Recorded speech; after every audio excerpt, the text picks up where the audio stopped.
now, so we'll see if we can make this happen. But I appreciate appreciate that you chiming in. Why do they don't want to talk about slavery?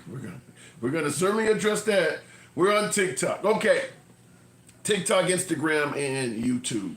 And by the way, before I start the show, I'm gonna ask you guys right off the bat what I'm going to be asking throughout the program. Follow your boy. Now, you guys on YouTube are the only ones watching me right now. Follow your boy if you enjoy what we do. I really need you to do me a solid. Go to Facebook and follow that damn Tim Liberals account. I need that. I only need about, I think, 10 or 11 more of you. So if you got a Facebook account, just go to Facebook real quick, go in the search, type in Tim Liberals with an S. You'll see my damn mug and follow that account. I need about 11 more of you because I want to start going live on Facebook. So I'm asking you to do that. I'm asking you to do it. Now, I see in the comments, Elliot and Mr. says a brown nose. Whatever the case may be, I'm brown nose and I'm kissing ass. Follow that damn account. So let me go ahead and start with the program. We'll go ahead and cue it up on TikTok and Instagram. We'll be starting in 3, 2, 1. What up, folks? Once again, it is indeed your boy Tim, the handsome liberal, depending on who you ask. But we got a few topics to juggle around with today, and I think one of them might be kind of controversial. It's going to probably, unfortunately, split up this audience. That's not always the aim, but if it's a controversial topic, certainly involving the president, that's kind of what happens. But regardless of how it goes, make no mistake about it, your host continues to be MAGA friendly. We don't block, ban, or censor anybody on this damn program. Despite whatever your opinion is, you'll certainly be allowed to speak it here. We go left of Bernie Sanders to I'm having dinner with Q. Everybody gets to speak here without any concern of a host or anyone else trying to dictate how you should speak or limiting your speech or opinion in any way, fashion, or form. We're all about free speech here. So to start the program off, we're going to be talking about, first of all, President Trump. I want to say President Trump's in the news, but damn it, he's always in the news, and today is no exception. But it's what he's in the news for that is going to spark off our first topic today. He has instructed his lawyers to scour through America's museums to rid them of exhibits he considers woke, specifically citing exhibits on slavery. President Trump targeted the Smithsonian museums, saying they are, quote, out of control, where everything discussed is how horrible our country is, how bad slavery was, and how unaccomplished the downtrodden have been. Back in March, the president signed an executive order directing the Smithsonian Institution, which runs more than 20 museums in Washington and elsewhere, to, quote, celebrate American exceptionalism and remove divisive or partisan narratives. Now, understand that Smithsonian is talking about things that happened in the past, kind of discussing American history. Now, he's making it sound like, not making it sound like he actually said that they focusing on how bad slavery was. Is there really any way to discuss slavery without it sounding bad? I'm just curious. Because there's no way you can talk about that at all, at least not accurately, and not speak. I mean, it's kind of like talking about the Holocaust. Is there any way to say that and discuss that without it sounding bad? I mean, people are in bondage. I mean, from birth till death, not to mention all of the horrible treatment in between. So I don't get what he means by focusing on the bad of slavery. And of course, he suggested we should focus on, more the successes of America and American exceptionalism. The problem with that is, I believe, if I'm correct, that's kind of what we've done throughout history, is that we've kind of lightly glanced over the truth and told American history from a standpoint of exceptionalism. Which is why you have so many folks coming out talking about everything from Christopher Columbus on down, like you didn't tell the truth. But I think that's the way our history was taught from day one, was based on American exceptionalism as opposed to being honest. Now, here's his actual quote. The Smithsonian is out of control, where everything discussed is how horrible our country is, how bad slavery was and how unaccomplished the downtrodden have been. Nothing about success, nothing about brightness, nothing about the future. Now, like I said, if the Smithsonian is talking about history, you can't really speak in regards to the future, good or bad. There's no way to know if America will remain a superpower, will remain on top as one of the wealthiest countries. I mean, you don't know. We may have a war tomorrow. We may have a natural disaster. You've seen disaster movies. There's no way to know that. So I don't understand why he expects that to be covered in the Smithsonian, other than them doing it from a standpoint of speculation. Why would the Smithsonian be talking about, brightness and about the future? I don't know where he's kind of going with that. So I want to hear from you folks. Help clear that up. But President Trump, make no mistake about it, does not like the Smithsonian focusing on some of the darker aspects of the past, like slavery. Now, in addition to that, I mean, there's more to add on to this, because we talk about not wanting to hear about slavery. Remember Juneteenth, the holiday? We covered it on this show back in June, commemorating the official end to enslavement in this country. Now, it's called Juneteenth because they actually didn't officially end it for 2 years after the law was passed, because some folks in Texas decided to ignore the law and keep themselves a few slaves secretly. So it took for men on horseback to go down in Texas and tell them, you guys have been free for the last couple of years. They just ain't told you shit. But on Juneteenth, here's the message that Trump took to social media and stated. Too many non-working holidays in America. It is costing our country billions of dollars to keep all these businesses closed. The workers don't want it either. Soon we'll end up having a holiday for every once working day of the year. It must change if we are going to make America great again. So for some of you folks questioning what does make America great again mean, okay, here's one example. We're saying to make America great again, we need to get rid of potentially the Juneteenth holiday. Now, there's a few things to unpack here. First of all, he never addressed the Juneteenth holiday. On Thanksgiving, he says Happy Thanksgiving to the radical loony left or something like that. Merry Christmas to the Democrats that want to destroy the country. But he does say Happy Thanksgiving or Merry Christmas or something of that nature. He didn't even say anything about Juneteenth. Did not state it at all in any of his messages. Didn't even address the holiday. The only thing he said is we got too many holidays and it's costing the country billions of dollars to keep all these businesses closed. Couple things to unpack here. First of all, when he says billions of dollars to keep all these businesses closed, I want to ask you guys, appreciate the hat mustache there, DJ Julio, shout out to you. I want to ask you guys by way of yes or no in the comments. How many of you folks get a paid holiday on Juneteenth? Yes or no? Do you get a paid holiday on Juneteenth at your place of employment? Because Trump is saying it's costing billions of dollars to keep all these businesses closed. I don't get Juneteenth off. And I damn sure don't get paid for it. Okay, so when he's saying billions of dollars to keep these businesses closed, what businesses is he talking about? So let me know in the comments, yes or no, do you get Juneteenth off as a paid holiday, just like Christmas or New Year's or Thanksgiving? Because he's saying it's costing billions of dollars to keep businesses closed. I'm not aware of any corporate business that closes on Juneteenth. And I mean, Target, Walmart, all that stuff is open. What is he talking about? So we'll certainly continue on with that. But then he says the workers don't want it either. So I just question that again. What worker doesn't want a paid holiday? What worker would say, no, I would rather come to work as opposed to you letting me stay home and pay me? So when he says the workers don't want it either, I'd be curious to know. I mean, I don't give a damn what you're celebrating. You could be celebrating Bin Laden's birthday for all I give a damn. If you're giving me time at home and you're going to pay me for it, Allah Rahman, I don't give a damn. I mean, so what worker would be opposed to a paid holiday? But that is what he says. And then he continues on by saying something that is a gross, in my humble opinion, a gross exaggeration that is beyond epic proportions. He says, soon we'll end up having a holiday for every once working day of the year. Most Americans get less than 10 holidays out of a 365-day calendar year.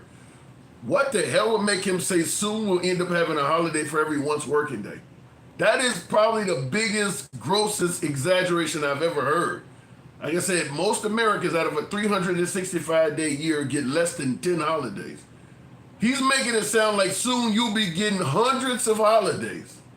Based on what? So, largest exaggeration I've ever heard. By the way, tap the screen, get the likes on up. I don't know what's going on with TikTok, but it seems like they got something going on there. Tap the screen, get the likes up to about 10,000. We'll see. We're not on sub only, are we? Let me make sure I'm not, because something's going on TikTok, and then we'll continue with the program. I don't want to be on sub only. No, we're not.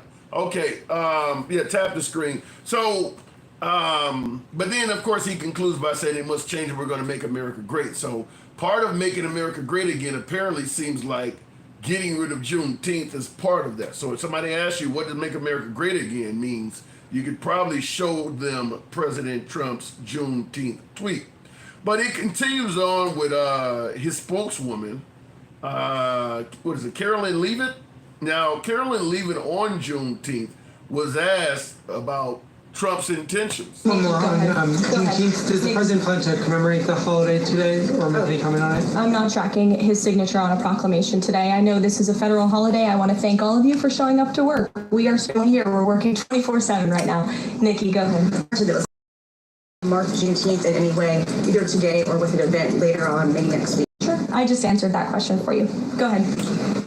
You can't say no any clearer than that. So when he says we're keeping all these businesses closed, you hear her saying we're even working today. So I don't know what he means by they're closing so many businesses. So in addition to not favoring the Juneteenth, not favoring the Smithsonian, rather, my apologies, not favoring the Smithsonian covering slavery, he's also stating that he doesn't like the Juneteenth holiday and we have too many of them. Now I want you to contrast his feelings in regards to the Smithsonian covering slavery and the Juneteenth holiday being designated to the following speech here. Breaking news, we are also going to be restoring the names to Fort Pickett, Fort Hood, Fort Gordon, Fort Rucker, Fort Polk, Fort A.P. Hill, and Fort Robert E. Lee. We won a lot of battles out of those forts. It's no time to change. And I'm superstitious, you know, I like to keep it going, right? I'm very... So think about that. He's not favoring the discussion of slavery or having a holiday to mark the end of it, but he is favoring naming bases after Confederate generals and soldiers. Now, the elephant in the room is the history of the Confederacy and the history of slavery were literally happening at the same time. They were literally taking place simultaneously. So it's going to lead to the question right off the bat of why is he favorable to Confederate history, but not favorable to the history of slavery when these events was taking place at the same time? In fact, if you discuss the Confederacy, how can you discuss that without slavery coming up? I don't even know how you could bring it up without it coming up. You certainly cannot discuss that era without, with anybody that is of color. I mean, because obviously they were currently in bondage. You know, that their ancestors were in bondage. So why would he favor the Confederate, naming bases and things like that after the history of the Confederates, but be against or opposed to anything concerning slavery? So we're going to talk about that. I want to hear your opinion. That conversation could go any damn where, but I do want to hear your opinion. That's just our first topic, by the way. We got a couple more. Now, in addition to that whole mess, and I really want to hear from you guys because I have no clue why that is what it is. But you guys are probably aware, certainly, that Texas plans to redistrict several areas of their state, giving Trump 5 additional seats. And currently, the governor of California, Gavin Newsom, is saying, well, if you do it, we're going to do it as well. Well, that might not be where it ends. States with Republican-controlled legislatures to draw new congressional district maps as Democrats promise retaliation. At least 10 states are considering redistricting. Texas is the only one so far to take action. First, let's head to Illinois, where the Texas Democrats first fled. Republicans there Okay, now what I want to ask right off the bat is, in regards to free and fair elections, Trump talked about, rigged elections, in regards to making America great again. I want just, once again, by way of yes or no in the comments, how many of you folks think that widespread redistricting is a good thing for America? In other words, okay, you got Texas doing it, California retaliating. I've heard states like Florida and Missouri retaliate. You hear him talking about Illinois. Now remember, when they redistrict, if you're in that district, your vote does not necessarily matter anymore. They already know the outcome. So it really doesn't matter what side you're on at that point. You are in what even Trump would refer to as a rigged election. If you're in that district, they already know what the outcome is going to be. Do you believe that redistricting on a wide scale is part of making America great again? Part of fixing the elections? Because that is clearly what we apparently are staring down the barrel at. Now, Texas obviously started it. That's where it came from. Now, many on the right are going to say, look, the Democrats are doing it as well. The Democrats have gerrymandered before, and that is true. However, I'm not aware of any state on any side, regardless of party, Democrat, liberal, Republican, I'm not aware of either party gerrymandering or redistricting a state at the national level twice within 4 to 5 years. I don't think that's ever happened before. So the Democrats have never done what they're doing in Texas right now. And certainly a president that is openly stating his intentions, I don't believe that has ever happened before. So it's not accurate to say when people are criticizing Texas and the response is, well, the Democrats have done this too. That's not actually accurate. No one has redistricted a state twice in just 5 years or so. And then, of course, the president is saying, find me 5 seats. I don't think that's ever happened before. But if somebody can tell me otherwise, feel free to come in the comments and do so. Last but not least, third topic, Trump is no fan of rigged elections. You just heard me say that. But he wants to do something different. He wants to get rid of mail-in voting. You think it's a good idea? He wants to get rid of mail-in voting, citing that allowing folks to mail in their ballots invites fraud. Now, we're going to talk about this from that aspect. Now, keep in mind, there's a lot of people who use the mail as their primary method of voting. Certainly with the military, likely the elderly and disabled as well. And he has not talked about doing anything for those folks. So it's a possibility, based on what we're hearing now, that some folks, if they get rid of mail-in voting, may just simply be in a position where they can't participate. So I want to hear from you folks. Where am I getting it wrong? I see somebody in the comments says you need to check your facts. Well, let me know what the actual fact is in the comments, big stick, and we'll cover it. So we're going to go ahead and start the show off. You know what we do. We don't block, ban, or censor any damn body. We are MAGA friendly. Been MAGA friendly ever since damn day one. MAGA are my preferred guests. We don't get as many, but MAGA are my preferred guests. Nevertheless, liberals are welcome as well. We go left of Bernie Sanders all the way to I'm having dinner with Q. If you enjoy civilized dialogue from all sides of the aisle without any concern of being censored, you're in the right place. I ask that you follow the program if you're watching on Instagram or TikTok, and give your boy a sub if you happen to be watching on YouTube. So getting into the mail. Somebody said YouTube is down. How do you, okay, well, it moved. Oh, no, it's not down. I see some folks are once, I don't know what the hell's going on with YouTube. Our refresh stream is done. I'll go straight to the box and see if I can fix YouTube while we're doing that. Just one more desperation by the GOP. Hello, you probably got him from Fox. What does that mean? So going straight to the box, we'll go ahead and start it out with Unapologetic Black Man. Unapologetic it is. Good evening, Unapologetic. How you doing? Can you hear me? Pretty good.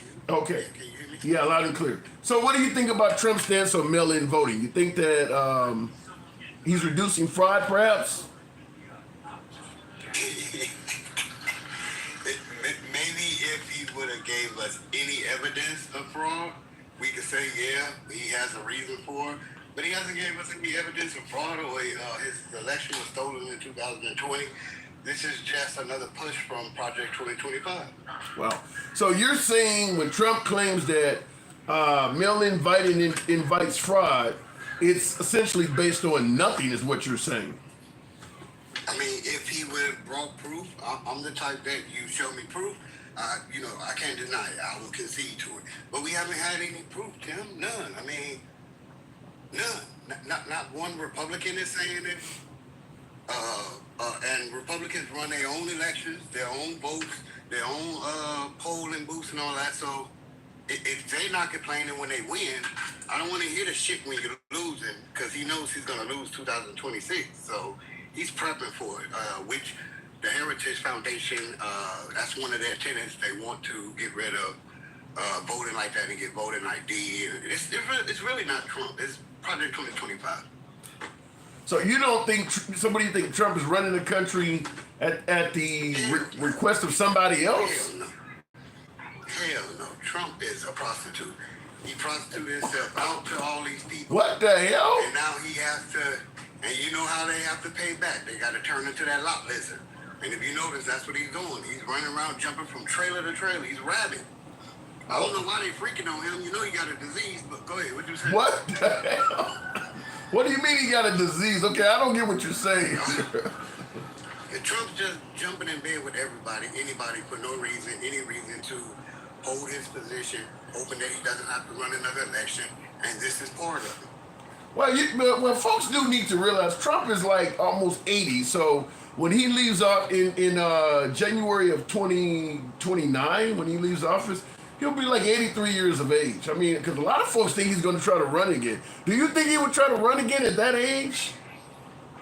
I mean, he doesn't have to run again if there's no more elections. So what, he's going to just be in power until he passes away? If he could, yeah, if he could. That's part of the Heritage Foundation. They don't want any term limits on their leader, and they don't want their leader to be anybody progressive or anybody on, you know, the other side of the fence as them. So, yeah, Trump, I don't know why people, I told you he was going to win, but I don't know why people don't understand that the Heritage Foundation got their hands so far up Trump's ass that when he coughs up their fingernails. But you guys want to act like it's him, you know, because if you looked at him, his whole first term, this is a whole 180. This is nothing like his first term. And he has a Heritage Foundation behind him. We showed everybody Project 2025, went through the tenets with everybody, and now that they're coming to fruition, everybody's trying to act shocked, like, oh, we don't know what he's doing. You know what the hell he has his boy talking about. Now, you raise an interesting point, because one of my older viewers, one of my MAGA viewers, I talked to him on a different social media platform, another right-wing platform. You know I'm only on right-wing platforms when I'm not here. And he tore me a new one stating that, I used to like your program.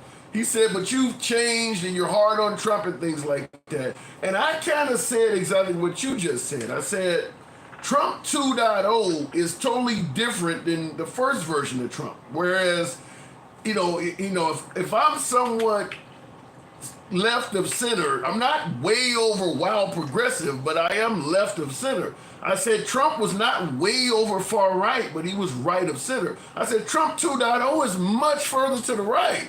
I said, so you would expect people to view him differently during his second term than his first term. I think he kind of understood it, but it is exactly what you're saying, where you're saying he's done a 180. I don't know about a 180, but I think the administration is certainly much more further to the right. What do you think caused that, though? Again, like I said, the Heritage Foundation. He's a little prostitute. He jumped in bed with so many people, and when it's time to repay, get on his knees to repay it back, they want it now. And he's the president now. So luckily, the most of the country, registered voters, didn't go out and vote. That's why he won, and now he's the president. So it's too late now. Now he has to. That's why people say, like, oh, he's working so hard. Hell yeah, prostitutes work hard. Ladies of the night, they don't get any sleep. Them heels, his ankles swollen. Man says they work at the You know you're disrespecting the president. Yeah. You know you are disrespecting the commander-in-chief, right? I disrespect. I would. Getting out in and out on me, so I don't know. But I do know YouTube went down. I reset it, and we're trying to see what's going on. So let me ask you, in addition to what we're talking about in regards to mail-in votes, and I agree with you, Trump has not proven his case that their mail-in votes voting leads to a lot of fraud. He's made a lot of accusations, but in terms of actually presenting solid proof, I don't believe I've seen that. If somebody has seen that in the comments, let me know. But what I do want to ask is, why do you believe it is that Trump is critical of the Smithsonian discussing slavery, critical of the Juneteenth holiday, but favorable of renaming bases after Confederate generals and soldiers? The Heritage Foundation. It all goes back to them. Look, when you see Trump in front of TV this term, it's not him anymore, you guys. This is the Heritage Foundation. They stand next to him and they hand him executive orders. He signed them. He doesn't even know what they are. When they pull him next, giving him EOs, you notice he like, and what's this? And then they have to explain it to him. Most presidents know what they're about to sign. They know what's coming to their desk that day. They had briefed over it. Trump is just doing whatever the Heritage Foundation tells him to do, again, so he can get out of every hole he's dug himself into, from court cases to the Epstein files to I don't know cases. I don't know if I agree with you. So you're suggesting Trump is doing nothing on his own, and the Heritage Foundation is guiding him every step of the way? No, we see when Trump does shit on his own, he fucks up all the damn time when he goes to other countries and makes himself look like a fucking imbecile, makes the country look like we praise dictators like Putin while we rolling out the red carpet for him, but we're bashing Zelensky about a damn suit. You know, like, we know when it's him. His tweets, oh, that's all his ass, or whatever they call his truths, whatever. That's all his silly ass. So we ain't not going to take away the silly shit he says and does. But on a grand scale in America, all this we're seeing, get rid of equal opportunity committees. The black unemployment rate is damn near the same it was around the pandemic. DEI. Well, the man claims. Yeah, but the man claims Trump once said he's done more for the African American community than any president since Abraham Lincoln.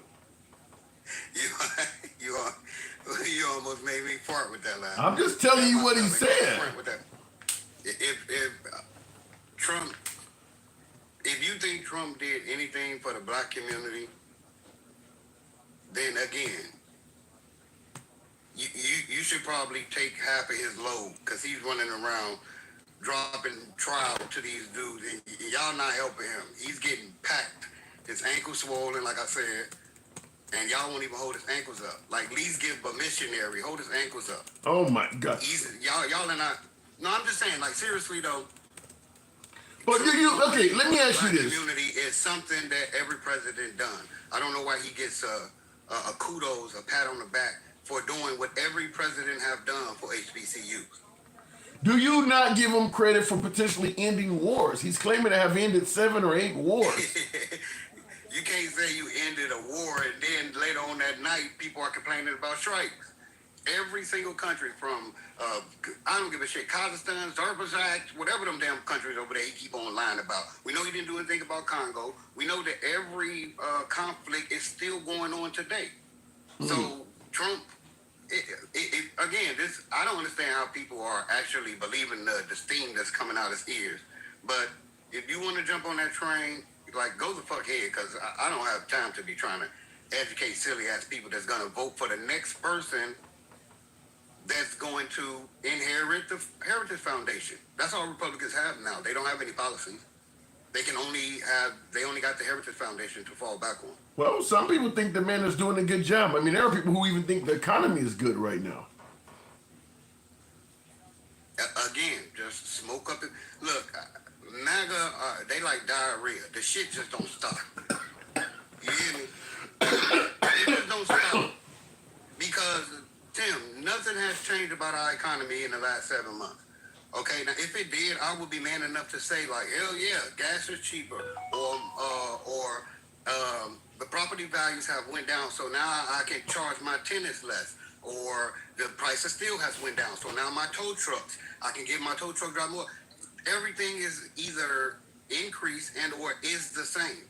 So again, this little magic trick they try in front of us, they're horrible ass fucking magicians. But do the Democrats wait a minute? But do the Democrats think that they're flawless? Stevie D in the comments says, "Keep being so negative. Republicans will win again if you stay on your high horse." How do you respond to that?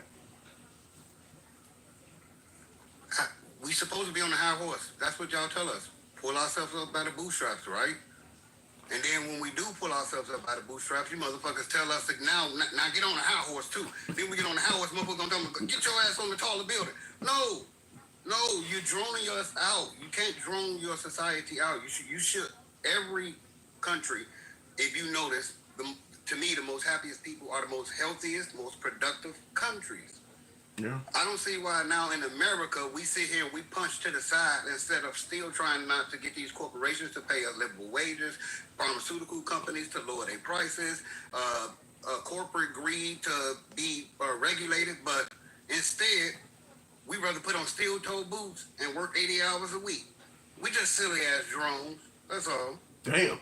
All right, Unapologetic, you absolutely lived up to your name. I appreciate you coming on. I do got to move it on, man, but wow. So bending over for the Heritage Foundation, huh? I mean, you see, trial down, makeup on the pillow, orange makeup when he does every room he leaves, orange makeup on the pillow. So again, it's just sad that our president is prostituting himself out now. I'd rather the first Trump. At least the first Trump was just a complete idiot and, didn't care. He was belligerent, didn't have anybody behind him, especially at the end. They just left. They was tired of the shit. But this time, like I said, you're not going to hear any complaints from the Heritage Foundation because he's doing everything they want. Wow. Now, I don't expect to hear any complaints from the Heritage Foundation. I do agree with that last part, unapologetic. From the right, period. Not just there, from the right. Have you noticed? You haven't heard any complaints about anything. Epstein. Think about it. Epstein. Yeah, I mean, they complain about it, but now they sitting here talking about Obama created it. So they rabbit. I told you they asked me if they shot. They will chew and bite at anybody Trump tell them to. Just rabbit ass dog. Keep them in the cage. Just get them their shots. Have a great night, Tim, man. Thanks for that. All right, unapologetic black man, it is indeed. Wow.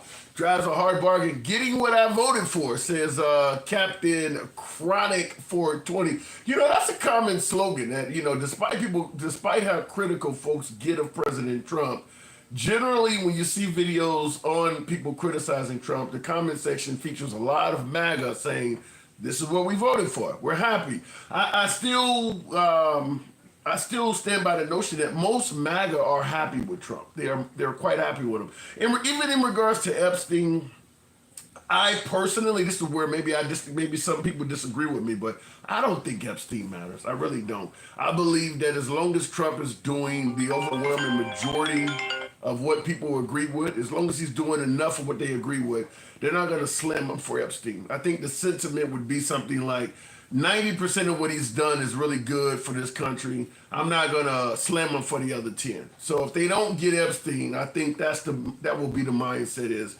okay, I wanted Epstein too, but he did everything else. He, promises made, promises kept, or something like that.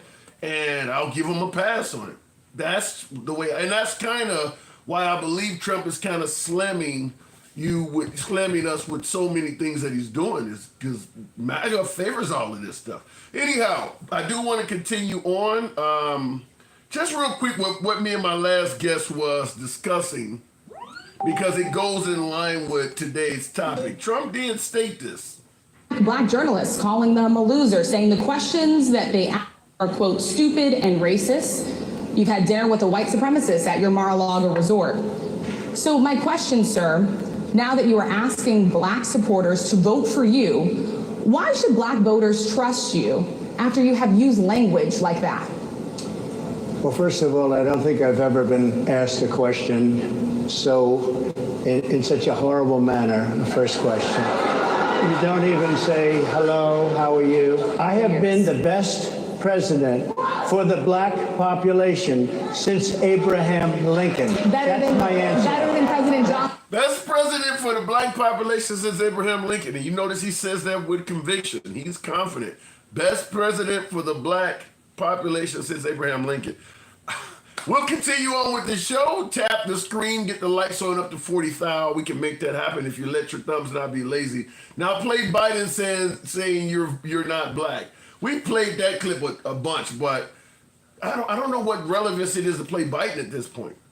I just don't understand. I mean, Biden is gone. If we play a clip from Biden and you want to suggest that Biden is a racist or Biden hates black, he's gone. Okay, they voted him out. I don't understand what the relevance is of bringing up Biden. He's gone. I mean, who do you want to bring up next? Lyndon Johnson. Let's not forget that Donald Trump is a convicted felon, and who would better understand a criminal and criminal minds than a fellow criminal? Wow. Too early to say Trump doing the most. He's about to oversee college sports next. Is he really? Not aware of that.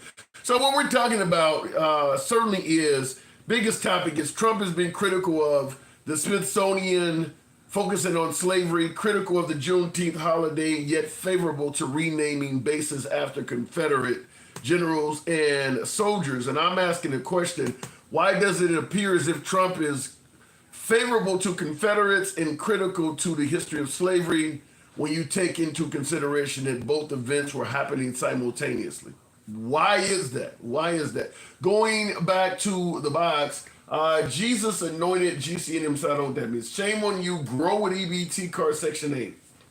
Okay, whatever that means. Real quick, I think I got both of my YouTubes up, so my apologies for anybody that YouTube went down. I don't know why it happened, but let me continue on with Sherbert. Good evening, Sherbert. Welcome to the program.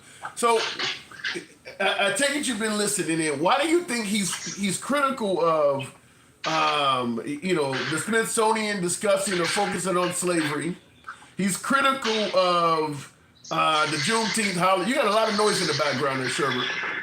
Yeah, I'm trying to get to a quieter place. Yeah, it sounds like you knocking around steel there. But why is he critical?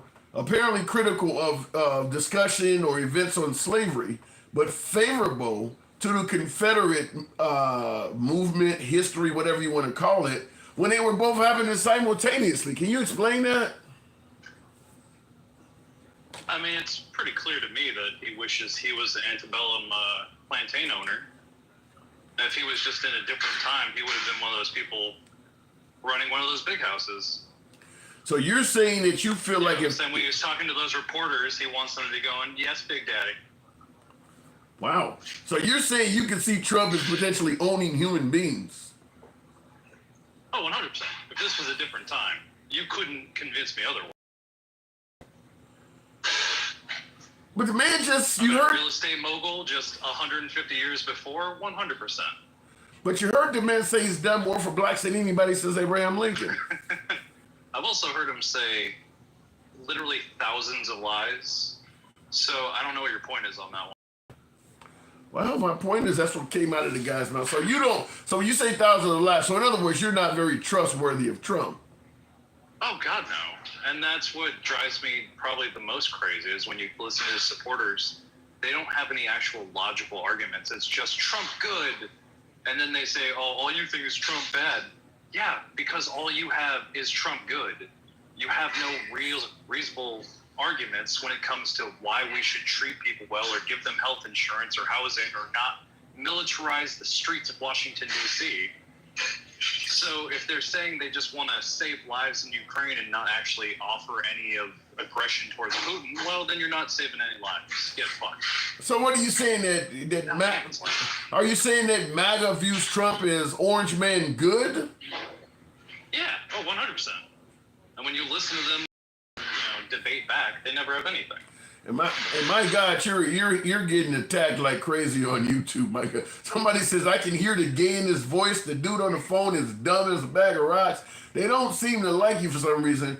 Another give a shit what they think, Tim. Another sick one here with TDS.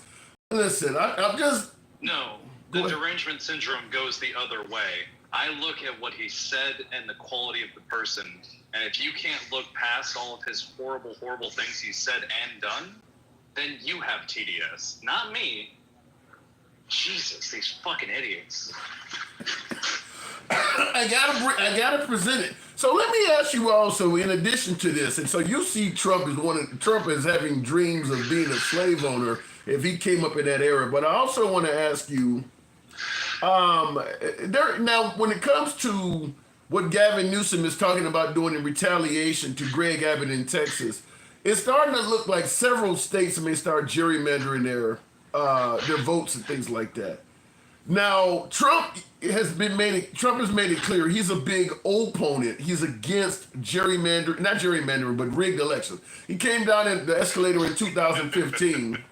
In 2015, he said it's rigged, it's all rigged.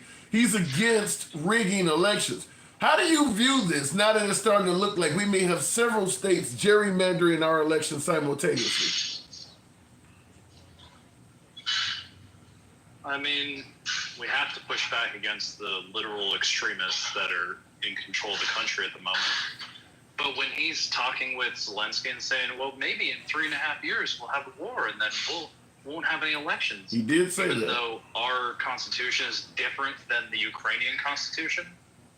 So that literally wouldn't work, but he's too stupid to have actually read the Constitution or listened to people that know it. Wait a minute, So Sherbert. We're Sherbert. going to have a false flag, almost guaranteed. Sherbert, he is the president of the United States. Are you telling me you believe that Trump has not read the Constitution? For Christ's sake, he actually sold it as part of his Bible. You're telling me you don't think he read the Constitution? No, because he doesn't know what's in it. And every time it comes up, he goes, I don't know, let me ask my lawyers. Well, maybe he wants a better interpretation of it. It's pretty clear he's never read it. The same way he's never read a single verse out of the Bible. I would assume he's read at least some of them. Except Corinthians 2. We love Corinthians 2. Jesus. Do you see anything? I mean, based on the way you're talking, do you see anything favorable about Trump at all? You seem like you really hate the guy. He's getting rid of the penny. You I'll be did. happy about that. I haven't heard anything more about that though. No, because it's not actually going to happen. It's just something he said. The same way he lies about literally everything. I'm so confused when they will take everything he said as God's honest truth, and it's guaranteed to happen, even though he is literally constantly saying horse shit that never ends up happening. Give me. I heard something about descheduling marijuana. I'm not even going to put an ounce of faith in that because he doesn't care about it. He's never going to do it. Unless it's tax breaks for the billionaires. He doesn't give a shit. So you believe him talking about making marijuana closer to being legal is not going to happen either then? No. God, no. Wow. There's got to be. I didn't have very high hopes with Biden, and it didn't happen. Yeah. But I guarantee it won't happen with Trump. I mean, I'll put money on it at least. Wow. Then that's pretty much close to a guarantee as you can get. I mean, when you say they can make money out of it, I mean, because they spend I think the problem, here's where I think the problem is. Because the Republicans are more favorable to private prisons and private penal institutions because they make money off of that. And if you legalize marijuana, the people who make profits off of incarceration is not going to like that because there's a whole lot of people that are serving time for marijuana-based crimes. So that's where I could see where you may be correct, that they're not going to be favorable to legalizing marijuana because they make more money off of incarceration and all of the punishments that go along with it. But I also agree with you, if they could make money off of it, I mean, there has to be a way to make money off of it for the Trump administration by legalizing it, right? Yes, but you're forgetting one crucial point here. That cruelty is the point. And so if it means opening more businesses for people that look like you, Tim, versus people opening prisons and keeping this illegal for people that look like me, well, you know which side Trump's already going to go for when he wants to take slavery out of the Smithsonian. So you really see this guy as not being favorable to black people. I see him as the Antichrist. Damn! Elaborate, what the hell do you mean by that? I mean, every story I've ever heard about the Antichrist fits just about perfectly over Trump. So I'm pretty damn sure he's the reckoning of our world. And it really wouldn't surprise me if we go into a fight at the end of his 4 years and he drops the nukes on us. Wait a minute. I mean, that's alarmist, but it really wouldn't surprise me too hard. If he felt like he was losing and wasn't going to get any control, he would go extreme. Guaranteed. He already tried to take over the Capitol and hang Mike Pence. What do you think's going to happen next time? This is why I fought so hard and screamed so loud when he was being elected again. Whoa. You could see Trump leading America to civil unrest, obviously choosing a side as opposed to trying to unite us. And the side he chooses, he would be willing to defend that side by potentially launching atomic weapons on the other side. Wow. Using nukes on our own people? Surprise me. Yeah, I think so. You do realize the man is already in his 80s. Why would he go to, I mean, you make him sound like Gaddafi or Idi Amin. Tim, if you're going to trust what MAGA says, they're going to go what he just said at that press conference. I want to save life. All I want to do is save life. And then that's good enough for them. I don't believe that horse shit for a second. Well, and I see in the comments, you know, when Gangsta Grandma be coming down on me, when you talked about using nukes on your own people, I'm your angel, Joe says it, and Tim will still see both sides of that. No, there is no both sides. But that is funny. No, that's fucked up. There is no both sides to using atomic weapons on your own people, but that was. When I say I agree with Gangsta Grandma like 90-80% of the time, this is why. I'm just as extreme, just I'm not screaming at you while I talk about it. Well, I mean, based on what you're saying, though, if you feel the way you do, I guess I would understand why you're elevated, why you would be passionate. You see Trump as, like you said, you see him as the Antichrist. You see him as just a genuinely bad person. I don't know what good he's done for people other than what you're going to say is the HBCUs, even though he literally cut it out of his budget every year that he finalized his budget. So, no, I don't see him ever doing anything good for people ever, unless you're a billionaire or Putin. Well, some are going to say he's brought safety back to America by getting rid of violent immigrants. Yeah, horseshit. I mean, but we have that xenophobia and anger. But cruelty's the point, Tim. Don't forget. I get that, but sure, but you're telling me Trump has not deported any violent immigrants at all?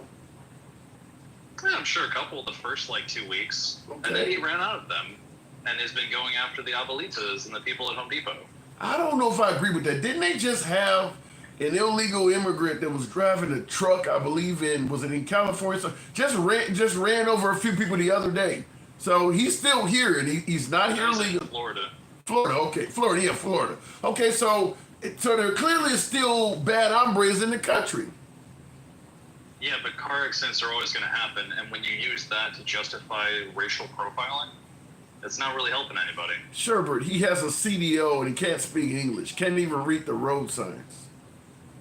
I disagree, but I don't know, Tim. I really only heard a bare periphery of that story, but literally traffic accidents happen forever, and we're never going to go to full self-driving, so I'm just not very interested in that story. I mean, well, do you favor somebody who is here undocumented, not even here legally, having a CDL license and driving trucks at all? I don't really have a problem with that. You don't have a problem with somebody. On immigration. You don't know who this person is, Sherbert. You don't know what their criminal history is. This then could be get the license. That's the point. He should not have had the license. Get a driver's license. No, you can get a driver's license being undocumented. No, we're not and talking. They still know who you are. Yeah, now I'll agree with part of that because when I lived overseas in Australia, I was able to get a driver's license. However, now you're talking about a CDL, which is a license to conduct business. And that's a big difference from a regular driver's license. He had a CDL and he has no legal right to be here. You said you don't have a problem with that. Not really. But I also grew up in California and a large part of my life in Texas. Two major borders. There are immigrants literally around me all the time. I do not give a fuck. And if people are going to fearmonger, they can fuck right off. Do you believe you should have to speak English to have a CDL license? Not really. It would help. How the hell do you? But when we start forcing a language, we're not any better than the Nazis. So if a state trooper pulls you over, or you go to a way station, you can't. So what, they got to make sure people at the way station speaks a whole bunch of languages? Don't we already make sure that happens for ICE and Border Patrol? Well, You're saying we can't make sure to pay them a little bit more when we have the bilingual inspectors? No, Are you saying adding more qualifications is a bad thing, Tim? No, I'm saying a lot. If you're coming to America and the predominant language is English, and you're going to work as a driver, you should be required to speak English. I don't see what's so. So, Tim, you're full of shit. How so? The sheer fact of we have so many semis that come over from the next Mexican border, from the Canadian border, from all the fuck over, and not all of them speak English. If they're just dropping off a load, you're saying they must know English before they pass into the borders? Get fucked. In my opinion, it's just xenophobia. No, Stop it. I gotta disagree with you, and you are right about the Mexican drivers that come in the country. But in my opinion, if you can't prove that you can read the sign, I mean, how do you read an exit sign? What do? Just put your GPS in your language and go by that alone? I mean, because if you, and if the GPS goes down, you just lost. At that, Tim, are we saying no? Everyone's retarded here. Once you know what the sign, once you've done this for a little bit, your GPS goes down. You go, oh, the 50, miles an hour is always been, I don't know, 72 kilometers per hour. And so you generally are going to know the signs after your fifth time doing this. And if your GPS goes down, well, then you'll figure it out. But you're acting as if everything is catastrophe, and we've never learned ever. And I'm really getting tired of you putting down everybody that's not fucking black and white. I don't see this as putting people down. I see it as a safety hazard. If you can't speak the goes down, everyone's fucked. They're gonna cause another accident. If you can't speak the language of the country, you don't even know what exit you're getting off with. You can't read the sign. I don't see how you don't see that as a problem. I mean, if I go to Mexico, I'm kind of fucked. If I go to Spain, I'm kind of fucked. Yeah. I mean, this literally happens all over the world, and it's not really a problem with people with international driver's licenses, and I can't read that sign everywhere I go, is not the end of the world. Yeah, but you're not hauling thousands of pounds worth of merchandise. I don't know, I could be driving an F-350, that's thousands of pounds of destructive metal. I just think you're looking at you're trying to play both sides a little too hard right here to appease MAGA. I just believe you should be. I don't have a problem with immigrants, Tim, and that's my main argument here. I don't have a problem with immigrants. What if they can't read our signs? I don't have a problem with immigrants. That's what the people who know how to speak Spanish and they work for these agencies and they have to be duolingual to be able to do this, Tim. I can't get that job because I don't know how to speak multiple languages. I don't have a problem with immigrants whatsoever, but if you're on our nation's highways hauling around dangerous sized loads, you should be required to speak English to do that job. Not if you just want to drive a personal vehicle, like you mentioned, having an international license, that's one thing. But when you're hauling big ass loads down the mountains on the Appalachian or on the Rocky Coast, as an over-the-road driver myself, a former over-the-road driver, I know how hard it is, how difficult it is to drive in the mountains.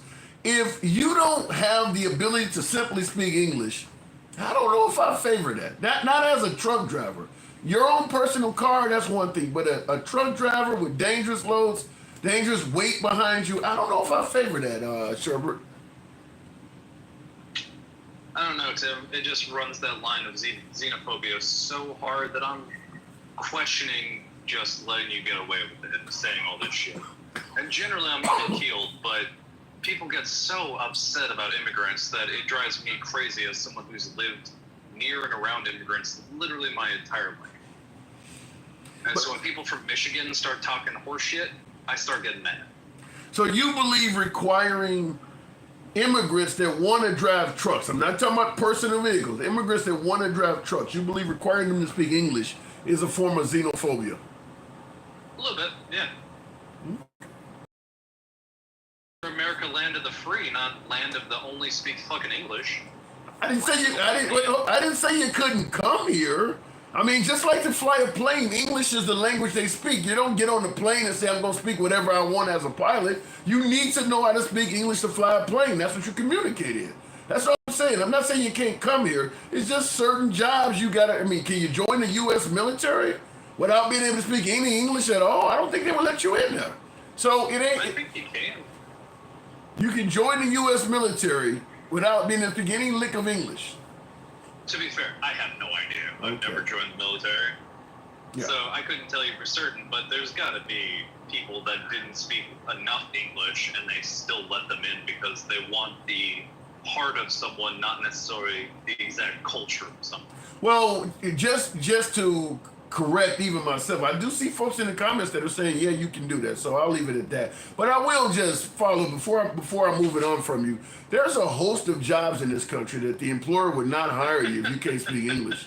I mean, let's just be honest. I mean, again, that's where I disagree with you. I don't think it's about xenophobia because there's a whole lot of corporations and businesses that would not hire you if you can't speak English. How can you communicate with my customers?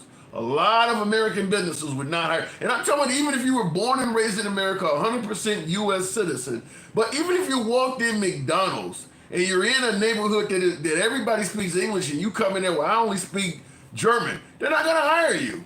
I mean, it's just the way you need that language to communicate. You don't see that? I mean, I do. I just want to fight you on it. It sounds so wrong. And I see it a lot of occasions, but when we start making that mandatory by the federal government, it gets real creepy when we have a racist in office. Well, I'll leave it at that, but I will just say this. They wouldn't have to worry about that if they made the effort to learn the language before they came to the country. Sherbert, appreciate you coming through. Thank you. Have a good night. Always. Appreciate it. In the comments real quick, Will G says, Trump ain't shit. Says Trump ain't shit. Now that we know that they're about to spend $45 million to paint the border wall black as if it will change anything. Are you sure the border is secure or is it just right-wing propaganda? I tend to think the border will remain secure as long as Trump is in office, but that whole Christie Gnome painting the border wall black, I kind of, it falls in line with what my last caller just stated. Cruelty is the point.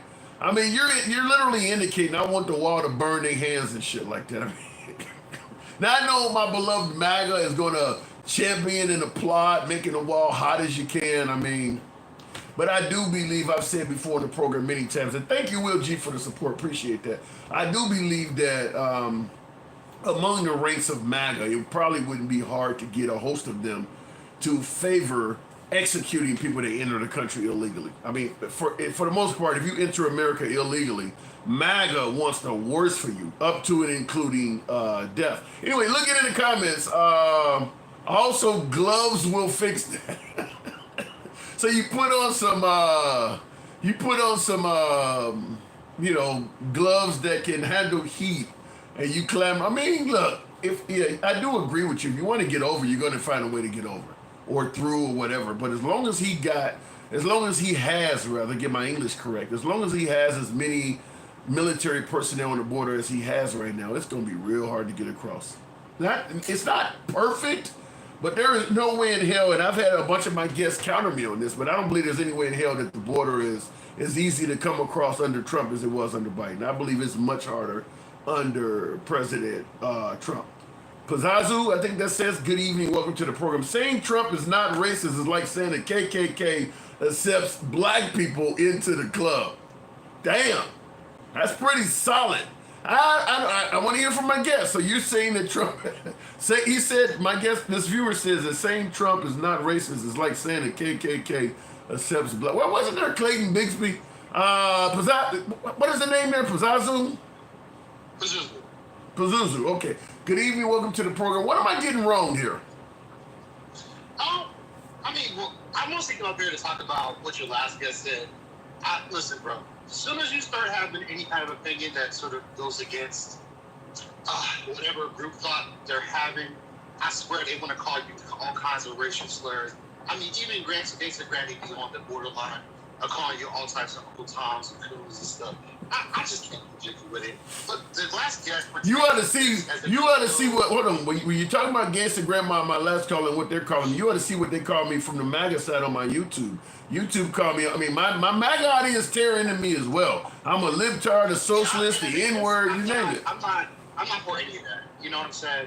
I think that you should be allowed to have your own independent thoughts about what it is that you put. Like you said, we should have some requirements for when people come to the country and work. Working is not a universal good when it comes to the country, right? So, like, did you just hear about the story? I think it was out of South Carolina, the DMV office where they were falsifying documents and stealing identities to get people who had never taken a driver's test ever licenses, right? So you're starting to see a lot of the corruption comes from having these open border policies and having all these undocumented workers and all of the hot fixes and workarounds are having to do to get through the system. That story about the truck driver, right? Dude, he was denied a work visa, came into the country illegally in like 2018. He was denied a work permit on his administration in 2019. In 2021, he got a permit and a work permit, and basically he busted a straight U-turn on a highway. People going 75 miles an hour, and those people died on impact. Like, there's a video of that, right? He's making an illegal turn, and the people can't stop, and they run into his trailer, and I think he takes out 3 people lose their life or something like that. And he wasn't even bothered, not even one bit. He was looking like, man, this is about it for me. So it's like, bro, you just killed these people because you can't follow rules and regulations about how to behave on the road. Like, my grandmother was a truck driver for a lot of years, right? You can't just put anybody on a truck trailer and say, go ahead and work. First of all, that's a job that people get paid a good amount of money to do. And so when you have these people who are willing to take loads for less, you're completely destroying the trucking market. You know, my grandma would haul gasoline and all kinds of, explosive materials. You need training and education and communication to do that. And to just chalk it up to xenophobia, listen, these are luxury beliefs. These are white folks with luxury beliefs when they say stupid stuff like this. Because for the most part, they're not going to be impacted by things like that. And he goes, yeah, I'm not really worried about it because he might not be the one to plow into the side of a tractor trailer. But, I can't remember if this was 100% true, so I have to look up, but it was a truck driver by the same name, out of the same town, with the same company, who actually, in 2020, I think, he collapsed the bridge. And, that's the kind of stuff, it's like, well, it's different cultures and different levels. Yeah, you make a good point, because when you're driving down a highway, they give you the height of the bridge that's coming up, and it's in foot and inches, and we use a measurement that for the most part none of the world uses anymore. Everybody else uses the metric system. So if you see a bridge that's coming up and they say it's only 13 feet tall, if you've been brought up on the metric system, you may not know what 13 feet even is. I mean, because everybody else around the world, I don't know any other country that still uses feet. Because when I was in Australia, that was my biggest issue. I mean, there is no mile per hour in any of their cars. All the cars, all the street signs, everything is in kilometers. And I mean, if you're from another country, you might just see the sign that says 13 and just instantly think it means, something else and doesn't mean feet. So I can see what you're talking about. Yeah, the thing is, it's extremely dangerous. People are hauling all kinds of materials, waste, explosives, medical stuff. There's so many things that truckers do to maintain infrastructure that people in the cities enjoy. And they don't even think about it. But not only that, but think about all the truck drivers who've had their entire, economic situation upset by having influx of all these workers who are not qualified to do it. They're not qualified to do it. Think about the mile per hour rate that people are actually willing to work for. It's super crazy. And all of these white folks who are super liberal, they believe this stuff because it's not going to impact them. And so it's a luxury belief, and it affects the working class people in this country. And to say that there's no negative outputs that come from having mass immigration or having a lot of undocumented workers in your country is straight up delusional. And they're so worried about not appearing racist. But the instant Jews step out of having the eyeglasses that they want to, I swear to God, I can hear it in the back of their throat. Well, let me. Speaking of things that appear racist, now I'm going to transition to another topic based on that. How do you feel about the fact that Trump is criticizing the Smithsonian for focusing on slavery? He made it clear he didn't like the Juneteenth holiday on Juneteenth, but he's also renaming bases back after Confederate generals. Why is he favorable to the history of Confederates, but critical to the history of slavery? I think that he's an old, 80-something-year-old white man. What did you expect anything else? What does that mean, though? I think there's a lot of people who are not necessarily super liberal or who are sort of like, center left, center right, who have made a Faustian bargain with Trump because of the trajectory that we were on, bro. This country was about to be done. I truly feel that way. So the trajectory that we're on now is we're going to be favorable to Confederate history and start getting rid of the mention of slavery? I'm not. I don't know. I don't really have an answer. Well, you said because he's doing that. You used the fact that he's an old 80-year white man. Are you saying that that's typical? Are you saying that is typical for old white men to favor the Confederacy versus and not want to hear about slavery? I think that, like most old white men, they probably think of it as an extremely divisive period of time to have a hyperfixation on from a cultural standpoint. Yeah, but Zuzu, slavery in the Confederate history, all of this stuff happened at the exact same time. So why are you picking the Confederate side and not wanting to hear about slavery? These things are happening on the same days. This is not like two different periods in history. This all was happening at the same time. I mean, he's also appealing to his base. I'm not hyper-fixated on that portion of this presidency. I was hoping you were going to bring up DC more than this topic. No, we can go into that, but I do want to ask you, how do you respond to folks who might suggest that favoring the Confederacy and actually trying to downplay, if not silence, slavery makes him appear as if he's racist? I mean, I don't want to hear about the plight of black people, but I do want to hear about the plight of their oppressors during the same period. How do you respond to that? I think that honestly, it's a bad optics for him. It's not what I would do if I was in his shoes. But hey, that's him. So when you say bad optics, you're saying that it does look kind of racist. Oh, absolutely. Oh yeah, no, there's no missing words on that. It is what it is. Getting rid of the Juneteenth holiday. He talked about possibly doing that. What do you think about that? I mean, I definitely enjoy Juneteenth. I think that it definitely should continue to be a federal holiday. I think he's definitely being petty because it's a Joe Biden implemented federal holiday. So I think there's definitely a lot of pure politics being played here. So when he talks about getting rid of the Juneteenth holiday on Juneteenth, and by the way, he didn't acknowledge the holiday at all. He just simply talked about too many holidays. What do you say to somebody who might say talking about getting rid of the Juneteenth holiday is racist? Listen, I don't have no argument for that. I think that it definitely probably is racist. Like I said, I think there's a certain pure politics to it where he's like, I need to eradicate every single thing that Joe Biden did.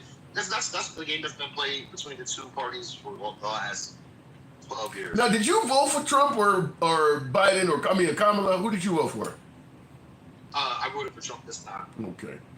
And so you're admitting then you voted for the guy, but you do understand why people might be. So when people call him a racist, you don't think that's coming out of left field. You think there is something possibly there.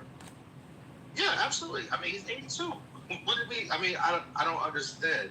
Well, I mean, for me, I don't think we talked about this last time. I was Obama, Hillary, Biden, Trump. Now you're African American, correct?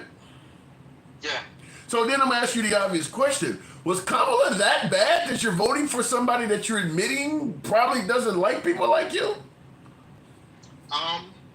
Yeah, Kamala was pretty bad. What was she doing? What the direction for America, in your opinion? What about it was worse than hating people that look like you? So I wouldn't. There's a general malaise of racism in this country that I don't think is necessarily chocolate to hate. I think it's just a lot of prejudice about people. I don't really see any direct systemic, racism that hasn't already. Yeah, but what about just simply getting rid of your history? But just to talk about Kamala before I touch on that point. Sure. Her economic policy was absurd. Based on her projections, she was going to have a complete, what's the word? When it basically a lame duck lame duck presidency, she was going to barely inch out a victory and still not win the House or Senate potentially. And then her economic policies didn't make any sense. I thought they would lead to like an overheating economy. Her tenure as the border czar, which is, sort of an unappointed position of reaching out to the South American countries to try to stem the tide, was a complete failure. The idea that we need to be spending, have our cities spending almost $1 billion a year using migrants in hotels is Yeah, I've said it before. You're not going to get anybody to secure the border more than Trump. So if the border was your concern, Trump is definitely the right guy to vote in, because you weren't going to get that out of any liberal. But when you admit that the guy is so racist, I just wanted to find out what was Kamala doing that was so bad that you would go to that. So I did want to hear that. I think you got a low signal or something there, Pazuzu. Are you there still? Okay, apparently he dropped or something happened there. We'll move it on. Tap the screen, folks. By the way, we can make 60,000 happen. That's a bit much. It's a smaller audience, but tap the screen, get the likes up. For you folks on YouTube, feel free to smash that like button. And for those who may be watching on Instagram, understand we are uncensored. We don't block, ban, or censor anybody. Doesn't matter what your comments are. Doesn't matter what your politics are. This is a free speech program. Every day, all day. And of course, we will always remain MAGA friendly. Been that way since day one, always will be that way. We go left of Bernie Sanders to I'm having dinner with Q. So if you like that kind of interaction from all sides of the aisle without any censorship, and you got to get another HDMI cable here. But if you like that type of open dialogue, feel free to follow the program if you happen to be watching currently on Instagram, TikTok, and give your boy a sub if you happen to be watching on YouTube. And real quick, before I go to the next caller and go back to the comments, I'm going to ask you folks once again, pleading with you folks, because I do want to go on Facebook Live. That's going to be the next platform. You see scrolling behind me, the sign saying follow Tim Liberals. I only need about 11 more of you. So I'm asking with the most level of sincerity, if you have a Facebook account, go, search, bring up your Facebook, type in Tim Liberals with an S.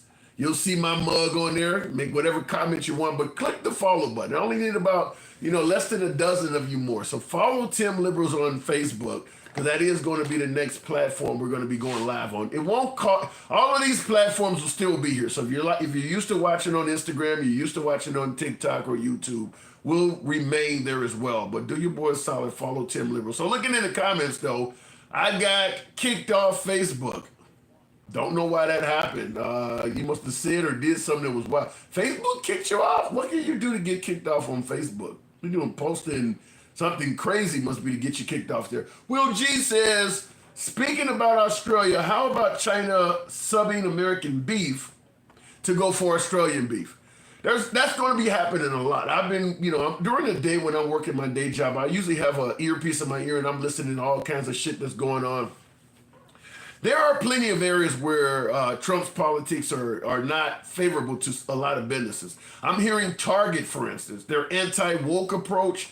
They got some of the worst stock in the game right now. People are avoiding Target. They're paying a price for getting involved. Look, if you own a business, you should stay the fuck out of politics. I'm talking about liberals and Democrats, and liberals and Republicans. If you own a business and your customers are every damn body, you should stay the fuck out of politics. Getting involved in politics instantly chops your customer base in half. And Target is hurting right now for getting involved in that anti-woke stuff. So, I would say another one is the state of Florida. The state of Florida, which is known for what they call snowbirds. Canadians that come down to Florida during their brutal winters. And they actually purchase timeshares and property. They don't just come and stay in a hotel for a week like you or I might do on vacation. They go down there and hang out for a few months. They spend a lot more money than one of us in America.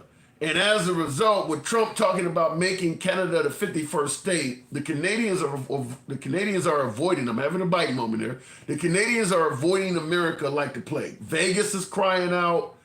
Florida is having a problem with its tourism all over the place. So you can expect Disney World, folks down at the tip, Naples, Fort Myers, all of that shit down there where people want to go in, great places to go. It's their politics. They got involved following with Trump, talking about how the Canadians need Florida more than Florida need the Canadians. Same thing Trump said about the job market. You know, Canadians need us more than we need them. Well, the Canadians have a right to voice their opinion as well. So getting involved in politics as a business person is a bad idea. And unfortunately, there's been a lot of folks that have jumped on board with Trump's politics, and it's cost them. I mean, we can obviously talk about Newsmax just the other day having to pay $67 million to Dominion voting machines. Just tell the damn news. You don't have to, I mean, especially in a case like that, when Trump says the Dominion voting machines are switching votes over, at least call the motherfucker and ask for proof. Don't just echo that. $67 million. Newsmax, that's not a big network. That's going to hurt them. That's going to cost people jobs. My assumption is what happened to Fox News, which is a huge news conglomerate. Still $767 billion. People got fired behind it. $1 million rather. $767 million. Certainly people lost their jobs behind that. Getting involved in politics as a business person is not smart. As Michael Jordan once said, Republicans buy shoes too. Miss Will G says, Trump to erect Confederate statues in D.C.? And telling the Smithsonian to rework the history of American history is alarming, on top of all the other bullshit he already did with the 1964 Civil Rights Act is racist. Is he really trying to erect Confederate statues in D.C.? I try to see both sides of things. I'm trying to see both sides, folks. Look, I'm just going to be honest with you. He's making it harder and harder to deny a few comments that people often throw at him. Confederate statues in the nation's, why would someone do that? I just want to ask that. Why, if you're going to suggest we get over slavery and move, why would you go and erect statues to a period that's hundreds of years ago? I'm dying to talk to MAGA. Looking in the comments, Tim, how many super chats I'm giving you? Sean Herbert, you can't get a new HDMI. Come on, do better. All right, Sean, I'll do that tonight. Actually, I do have one laying around here. My whole setup is going to change. I have a bigger monitor and all kinds of more related things of what's going on. So it's not that I haven't done it. I've just been lazy. It's going to take a while to change that whole damn setup. But I have a whole new setup coming because I want the monitor to be bigger for more clarity on things like wording and tweets and shit like that. So I mean, I got a bigger screen right behind me. I just haven't put all this stuff up. So Sean Herbert, you've been very supportive of the program. And thank you for embarrassing the hell out of me by pointing that out. Will G says slavery is too woke, according to Trump. You know, and that does appear to be what he's talking about. It really questions what the hell is woke. If you think that the Smithsonian is being too woke talking about slavery, but you're favoring Confederate statues, I don't know. You're making woke seem really enticing at that point. I don't. To me, that looks really bad. Let me go back to the box. If there were signs, what was a president? I don't know what you mean by that. No one is saying get over slavery. We are saying none of the Democrats care about the slavery happening today. Those are two different topics, though. That's two different topics. Going back to the box, the one and only Gangsta Grandma. Good evening, Gangsta. You sorry ass. And the last caller, you house ninja, kiss my black ass. How about what that? The hell? Oh yeah, you got a house ninja. Oh my God, I don't like how she talks to you. Oh my God, get the fuck out of here. You got a problem? Cause we can square the fuck up. Let me ask you. For real. Okay, well, we don't want to talk about squaring the fuck up. Johnny in the comments. Square the fuck up. No, see, I don't bow down to the house ninjas, okay? I will get the answers. See, I'm not like you, okay? That motherfucker don't know shit. How you go with the whip. That's what he likes. He likes the cum coming out his mouth. He likes sucking on a white man. Okay. Shut the fuck up. And I see in the comments, Johnny says, I don't think Trump is a racist, though. Trump is very much a racist. He don't want the real truth about slavery. And let me tell you something, mister. I don't want everyone to speak English. Read. This country wasn't built with English. Okay? I didn't Native American English, okay? And it was Spanish. So get your black ass to go speak Spanish. How about that? Did you hear what I said, though? I said if you're... No, Hold up. you hear what I said? Yeah, I heard what you said. Heard what I said. I heard what you said, and it's not making... Well, if they work here, if they drive a truck here, they need to speak. No, they don't. Yeah, Where? they do. Where? No, they don't. There's people, there's bilingual people all over. That's how they get paid more. Okay? When they stop and they weigh in, they have somebody that speaks Spanish and English. Get your facts straight. And FYI to the little half ninja that was talking before about that trucker, his brakes failed him. His brakes failed him. Okay? His truck wasn't up to par. It wasn't him. Wait a minute. You're telling me that... Hold on, gangster. You got... Gangster. You're not letting me talk to you at all. You're telling me that the guy who made it... You're telling me that the truck that's literally caught on video making an illegal U-turn in the middle of the damn highway, his brakes failed? Yeah, his brakes really... It doesn't matter. The turn... It doesn't... The damn Americans do fuck shit like that too. What are you talking about?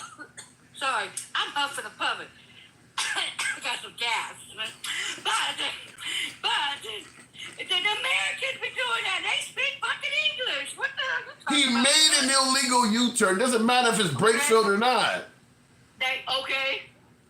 And his brakes still failed, and they said it. His brakes still failed him. And let me tell you something. I see a lot of truckers doing shit. What does that got to do with this? What does that got to do with this guy? What does have to do with it? They all fuck up. So what's your point? So you're telling me the color of his skin, and he didn't speak English. I didn't say nothing about. I didn't say nothing about the color of his skin. Why don't you go after the white tea people? The white truckers then. They do the same crap. No. What are you talking about? You're just profiling him because he don't speak. Yes, you are. No. I'm telling you, get that come out your mouth. This has it's really not. It's not really. Okay, wait, hold on. The idea that you would believe that someone could drive a dangerous states, Riri, that don't speak English. They are United States, and they drive trucks, they drive cars, they speak, they go to McDonald's. Oh, ho, honey bunny, Pookie, Ray Ray. Do you realize you go here to California and you go and order a burger? They don't speak English. Okay, and what is your damn point? If you're going to stop doing the job. Let me answer what the damn point is. If you're going to go to a country where the predominant language is English, why not make the effort?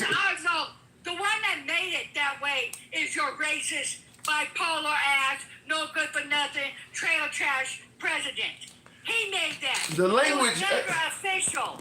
English was never official. You know, I got viewers, gangster grandma, that are saying it is the mindset of you and certainly Sherbert that is why the liberals keep losing with this far progressive shit. Black ass too. Okay, I'm not. I'm woke. I'm very woke. Yeah, and they don't even know what the definition of woke is. The white man took it like they usually take everything else, and they said, "Oh, everything's woke. Everything is woke." No, you don't even know the definition of woke is. But having trucks on the damn highway where the drivers don't speak the language seems crazy. Well, why don't you tell the people that speak Italian and shit? What are you talking about? about? There's a lot of people that speak different languages that drive trucks here. What are you talking about? I don't know. To me, I see the comments. Someone said it's not a big deal. I think you should mind your business and stay in your English lane. How about that? And quit drinking your uncooked protein before you get listeria. I think the salmonella is really eating your fucking brain. I think you should focus. I think you should focus on safety and protecting our highways. This is where. Well, they get the Americans off the fucking highway then, because they're the ones that be doing the most. How about that? How about that? Fighting for the right to allow truckers carrying hazmat and heavy loads to drive without English. This is indeed why the liberals come across as crazy to some folks. Do you realize that? You know what's crazy is a black man like you, bent over, and said, yes, master, to the white man that will call you everything but a fucking black man. And you have shit to say. But when a woman gets online with you, you have all shit to say. When that man called you out your fucking head colored, yes, master. Yes, master. Somebody's got straight hand with your ass, and I'm stating facts. I didn't hear that. Just a little bit of kahunas. That little bit of kahunas. But to the white man, yes, master. Yes, master. And then to that fucking idiot that was right here. Right before me. A house ninja. You did not even call that idiot out. I did call. I asked him. I clearly asked the guy. No. The vice president was a border guard. No, she never was. What the fuck you talking about? I called him out. That's the right ring. Gangster. So he's sucking on the white man too. I like it. He likes cooked protein. He wants to drink bleach too, right? You high energy. You are high energy today. You are high energy today. Oh, because I can't stand black men like that. The one that goes to maggots, the black man. Oh, I wish you would bring his ass up with me. Oh, let me tear his ass up. I guarantee he won't come back up again. Because you know why? Let me tell you something. That black maggot over here tearing down our vice president that did more for this country than any other vice president did. That raised $5 billion or million. It was $1 billion. $5 million for the countries so they can get help, so they wouldn't come over here. That's what she did. That's what that sister did. Wait. So shut your ugly, ratatouille ass down. You're saying, wait a minute. Hold on. You're saying that Kamala Harris did more than any other vice president? So did. Go Google it. Google it, Tim. Google it, Tim. I think. Get off your white horse, the cock in your mouth, and go and Google it, Tim. I think you're going a bit too far. Real quick, hold on. Will G said, hold on, gangster, hold on. We got to have a conversation. You're dominating too much. Will G says, and then PragerU is hold on, gangster grandma, hold on. Gangster, hold on. We're not having a conversation. You just going on. Will G says, and then PragerU is becoming the new CBS on top of all of that. That is true. And PragerU leans right to the right. That's concerning. But so gangster grandma, I guess I know your opinion on Trump going against the history of slavery and focusing on the Confederate. Yes. Oh, come on, Tim. He's an old racist. That's why I go straight ham on house ninjas and the Mexicans that voted for his sorry ass, the Hispanic community, all of them, because he is taking our history out. He don't want the real history. Oh, slavery was a good thing. Where? Where was slavery a good thing? Where? Never. So then I'm going to play this for you. I want to hear your opinion on this. Black journalists calling them a loser, saying the questions that they ask are, quote, stupid and racist. You've had dinner with a white supremacist at your Mar-a-Lago resort. So my question, sir, now that you are asking black supporters to vote for you, why should black voters trust you after you have used language like that? Well, first of all, I don't think I've ever been asked a question in such a horrible manner. The first question. You don't even say, hello, how are you? I have been the best president for the black population since Abraham Lincoln. What say you? Really? That's what the man said. That's what the man says. Talk about Santana and your little twisted, what is it he called? House ninja. Well, this is about race. Yeah, sweetheart. When you voted for that piece of shit, yeah, it turned it about to race. Because it's going after black and brown people right now. Where's all the white people that keep, what is it? Taken out of here. When it's mostly them that's undocumented. It's mostly white people from Europe. Is that true? So why? Yes, it is true. We only did this on your live, Tim. It is. Most of the undocumented people in this country right now are white. Yes. For overstayed visas. They come to the plane, Pookie. I mean, see, that's why you need to educate it. That's why the system failed you, motherfuckers. I swear to God. That's why the system failed you guys. It is. It's the truth. Oh. Is that the way you folks see it? In the comments, is that what you guys see as well? Most of the folks that are in this country? It is. It's overstayed stupid shit. It is. I know Why that. are they not getting kicked out of here? But you know what happened in the 1930s? W back happened in 1930s. You know what that was? When they got American citizens, Mexican American citizens, they kicked them out of here. It's coming to pass again. They're coming. And if you think they're going to do it to only the Mexicans, you dumb riri's, they're coming for us next. If they did it in the 30s, they're doing it now, they're coming. If you don't know what the W back is, and you don't know that shit that happened in the 30s, you're very uneducated. So in your opinion, what do you believe Trump has in store for black people? What do you think black jobs? What? He can ship us out of here. Heck, he wants to build more prisons in other fucking countries. Like he said, he's coming from the natural born now. He said it. What you motherfuckers don't get? Tim, you on this panel letting the white man spew all this shit. The House Ninja is up here saying, oh, cause she was so bad and stuff, but she did the most. And you didn't even have her back, and you're a black man. Well, what the fuck is wrong with you, black men? Gangsta grandma, my skin color is irrelevant here. I'm letting the people speak. I believe in free speech. It's a black woman, okay? She was a vice president. She kicked ass in the fucking shit, in the damn Senate and stuff. She passed more bills than any other fucking vice president in United States history. How dare you say, oh, I ain't gonna say nothing. Well, maybe your mama's black. Maybe instead of hammering me, considering how great you make Kamala Harris sound, why don't you hammer all the black folks that did not vote for her ass? She got less votes. She got less votes than Joe Biden. Oh, I do. Why do you think I just went up on his sorry, ratatouille looking ass? As opposed to going off on the people that didn't vote for her. Maybe she was a bad candidate. Let me tell you something. You don't push back.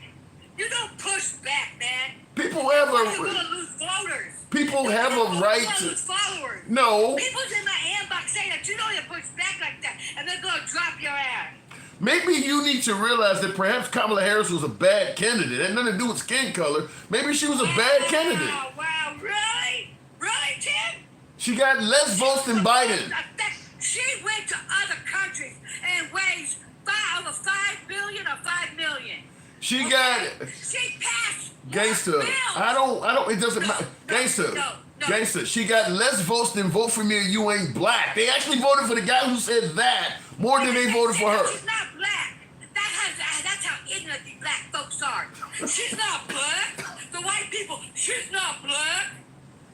What the fuck, man? She's half Jamaican, half Indian. She even looks more blacker than me. That's the point I'm making. She's not black. That's the point I'm making, Gangsta Grandma. She was not a good candidate in conveying her message to the people. You know what? And the people that didn't vote for her, they kissed my ass. You know why? Because we wouldn't be in this fucking situation. We wouldn't be the laughing stock of the United States. In the world, we're the laughing stock. You know, people don't even want to come here. No more, they don't. You know why they're not crossing the border? Because we have a fucking Riri in office that will do anything and anything to hurt people. Do you know how pathetic that makes us look? Oh. Do you know how bad that makes us look? Trump says this country is the hottest it's ever been. We are hot. Oh, yeah, we're hot, all right. Yeah, racism. We're hot, all right. They don't even know what woke is. The white man stole woke and took it and ran with it. Everything is woke. You talk about slavery, it's woke.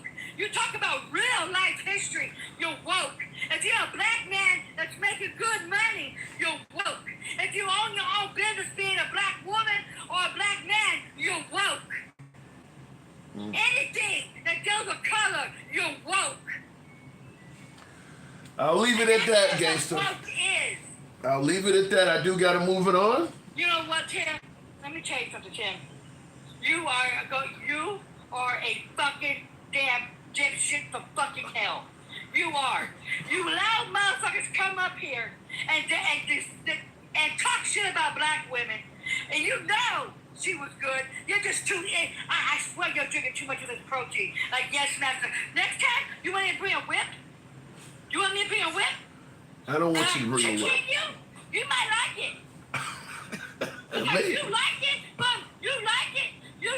from a white man. You like it from a house ninja. But when somebody comes up and tells you, you're fucking to your face, that the shit that they do is fucked up and every damn thing, I can't stand it. You got house ninjas right here, and I guarantee they sorry asses won't come up. That's why, you know what? You need to come up. Let me come up and say one day on your thing and bring all your house ninjas up. Bring all your house. I gotta move it on. No more house ninjas. All right. They won't come up again. Gangsta Grandma, thank you. Wow. Now I see the comments.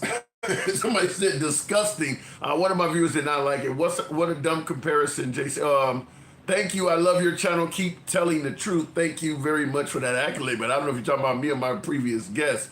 She went from gun buybacks to anyone who walks in my house is going to get shot.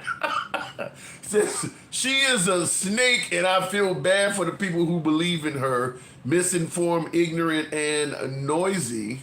Listen, when Gangsta Grandma is on, the comments go crazy. Believe it or not, there's a lot of people that favor her.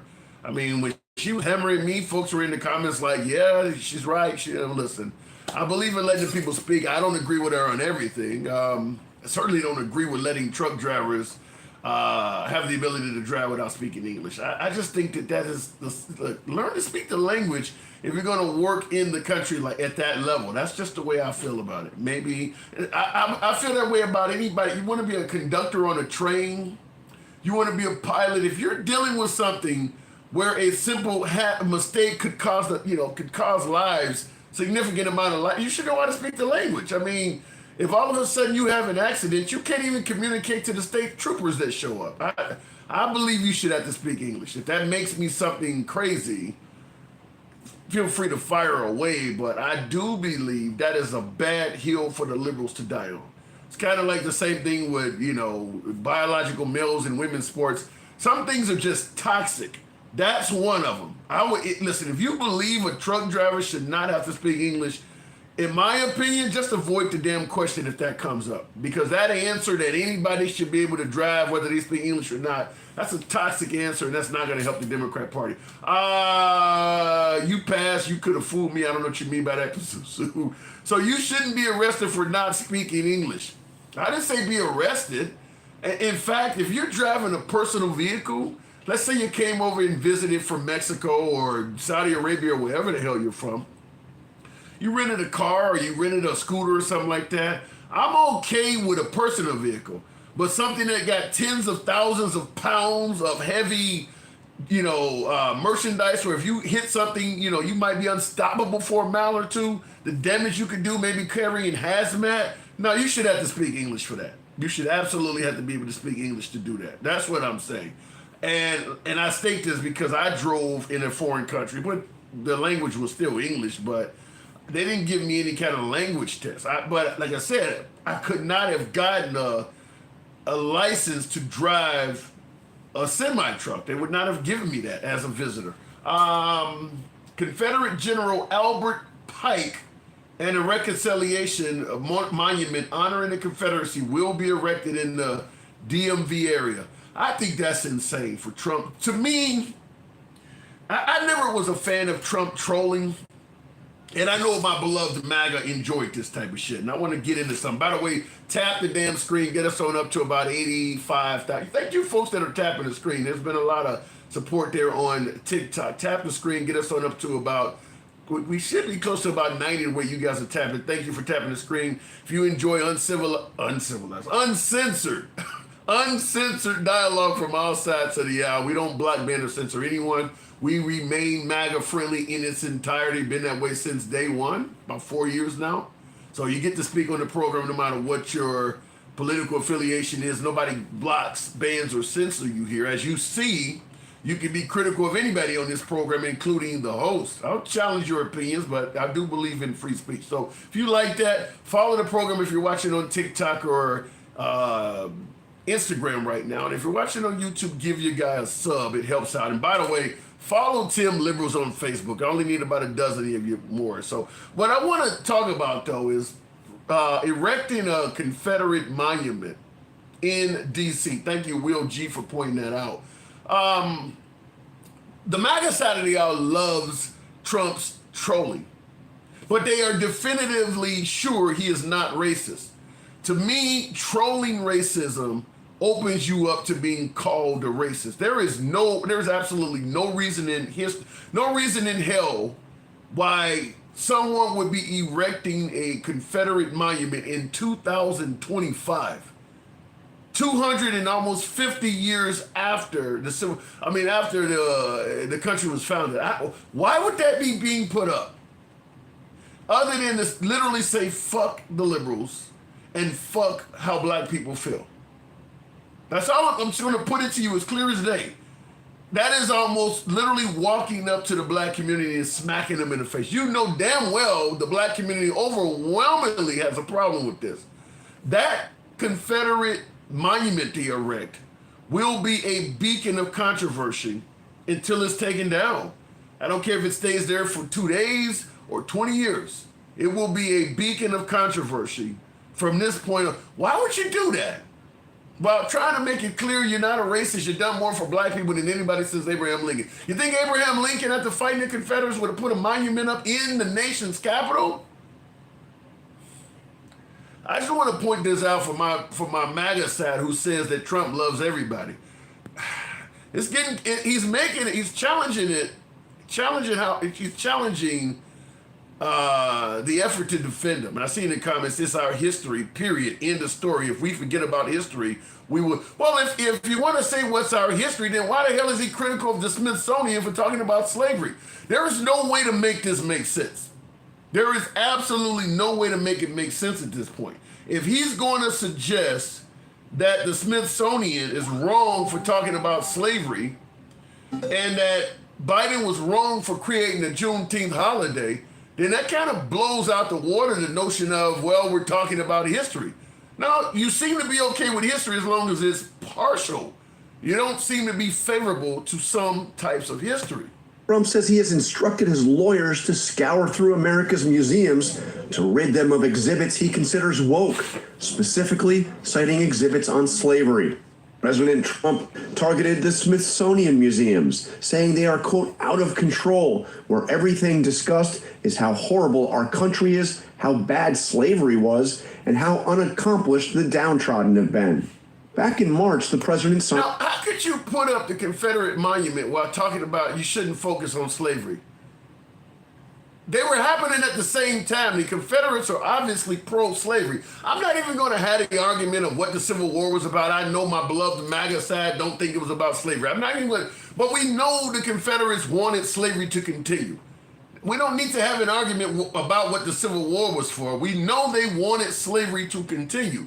So you're erecting monuments in tribute to people who wanted to continue to maintain people in bondage, and then putting that in the nation's capital. I need to talk to MAGA. I need to get a MAGA view on it because I want to hear how this is good for America. I do want to hear somebody explain to me how this is good for America, because I believe those monuments will be a symbol of controversy. Certainly will be a symbol of people suggesting that Trump is a racist until it's taken down. Until it's taken down. I don't think that'll ever go away. You couldn't do anything that is more inflammatory to the claim that he's racist than that. And to do it right after talking about, we need to stop talking about slavery. I need somebody to explain that to me. Make that make sense. I love Gangsta Grandma, but my tinnitus, the little ringing in the ear, is acting up. She needs to take back away from the speaker a tad. Will G, thank you for the support. Another Gangsta Grandma fan there, by the way. And he continues on by saying, Trump has only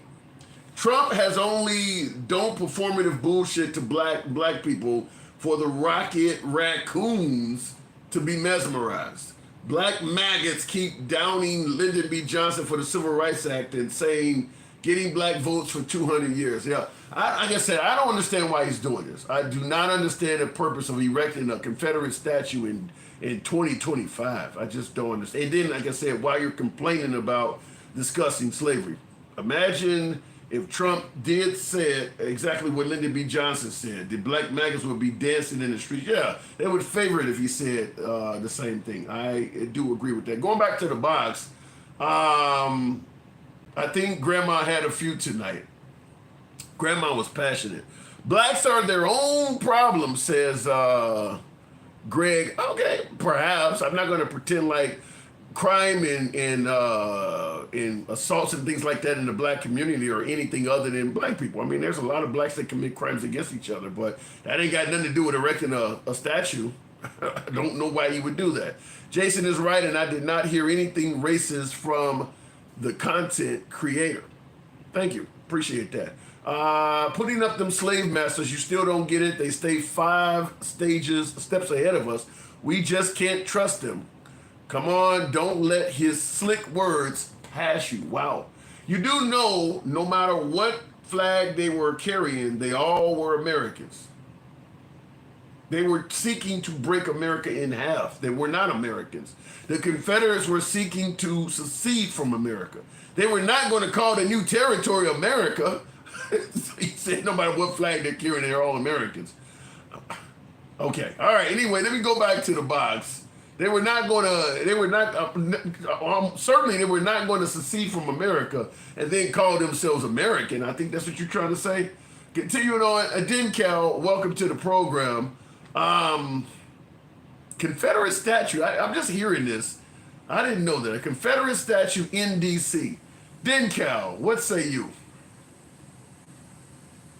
It's going along the same lines as we've been saying the same thing, but we keep getting this pushback about him not being racist. It doesn't make sense that we can point out all of these things about him, and it just keeps saying no matter what we say or do, it keeps saying like it's us that's like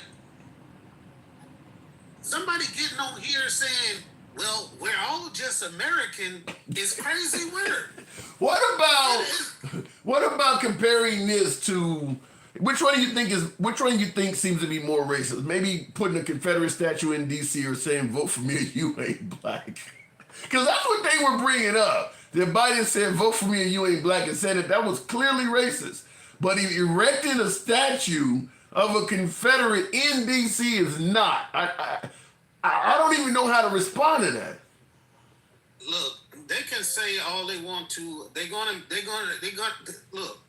make up rationales to try to make these things seem equivalent. They are not.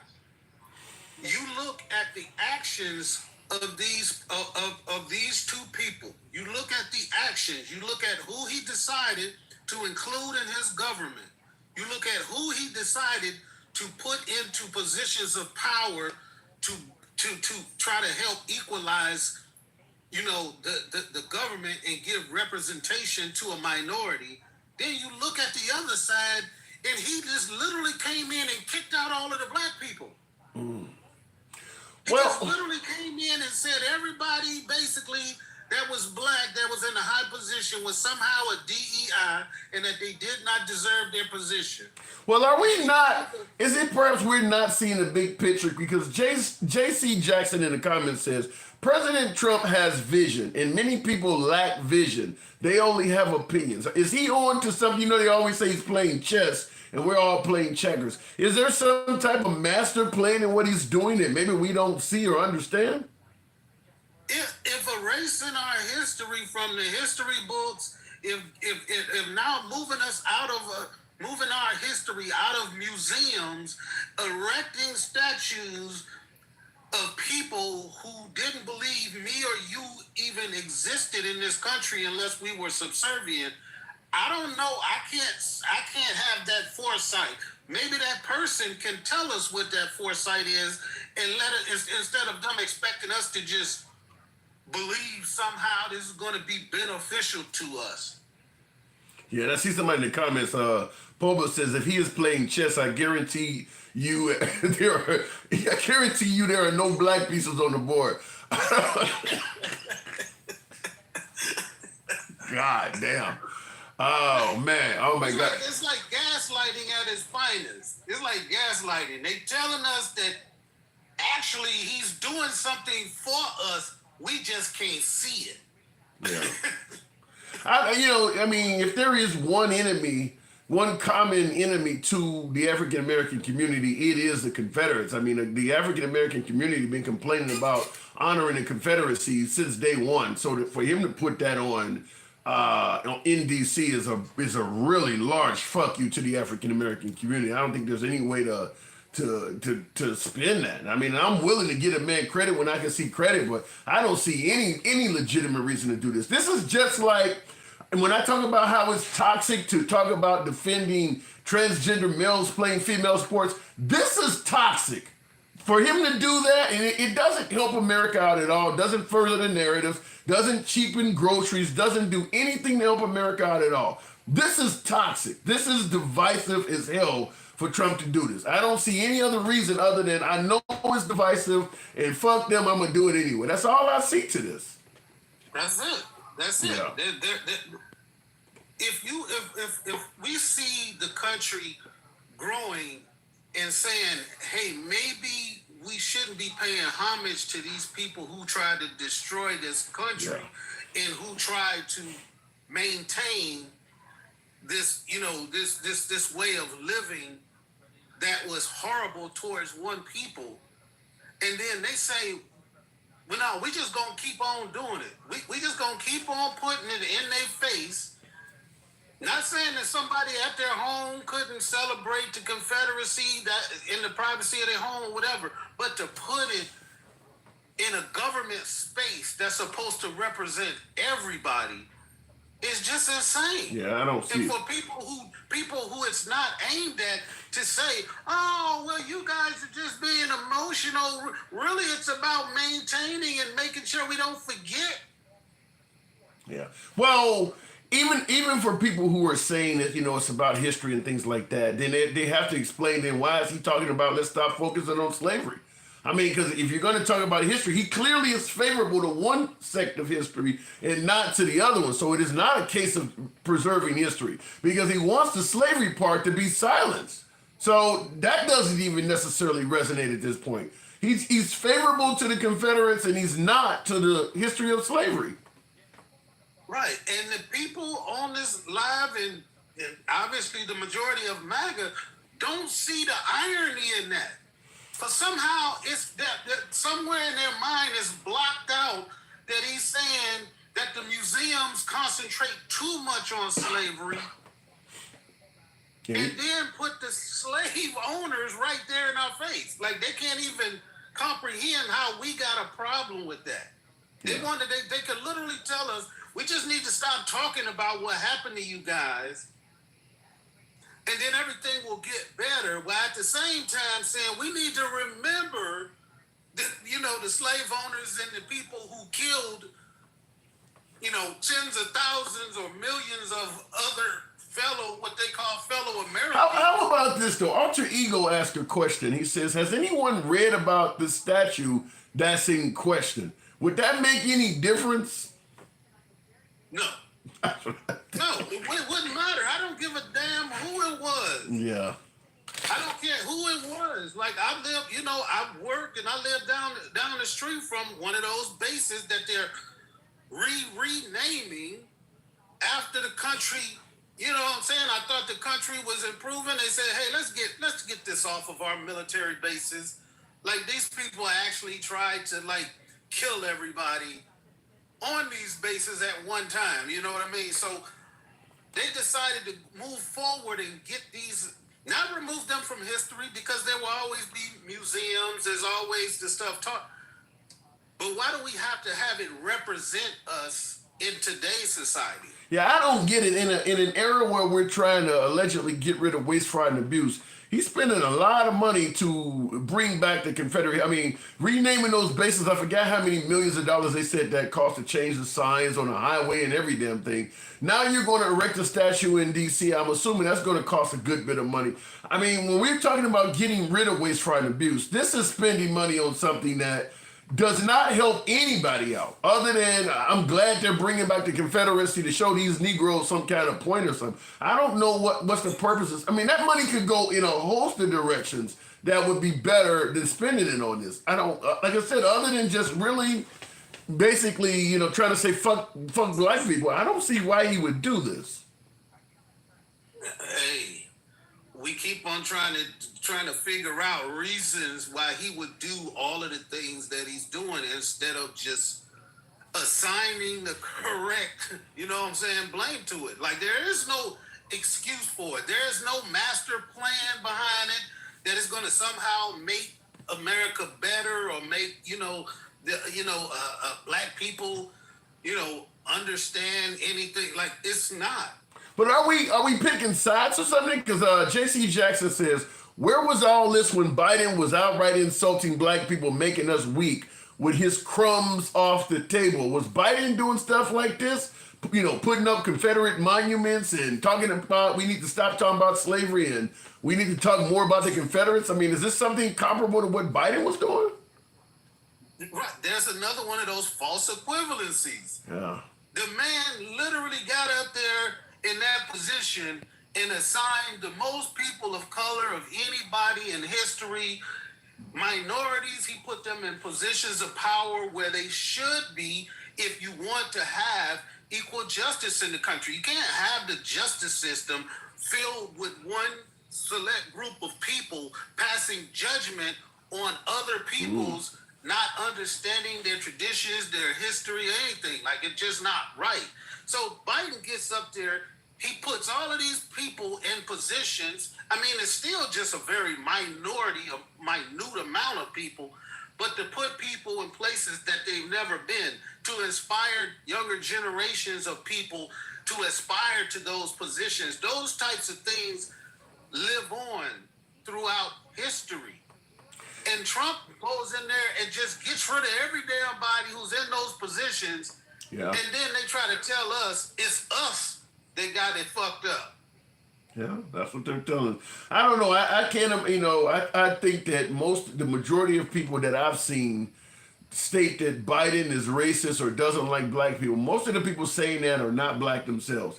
Most of the people that now on Trump's side, I cannot tell you how many women that are white that I see calling them racist, but the African American community, I got to talk to some black MAGA though, because I want to hear. Now, I had one guy on a little bit earlier that voted for Trump that was African American, and even he stated, while he wasn't certain he thought Trump was a racist, he could understand absolutely why this would look racist to someone. So I definitely want to hear from some black MAGA on how they feel about him, honoring the Confederates in D.C. now. That's a step up. I mean, we don't normally have Confederate monuments in the North. So for him, because I don't know, are there any Union statues down south? So for him to put one on the north, I mean, it almost looks like he said he wished to do it at a one. I don't know. So why would you put one in the north? To show that he can, and to show how he feels about these things, man. I can't.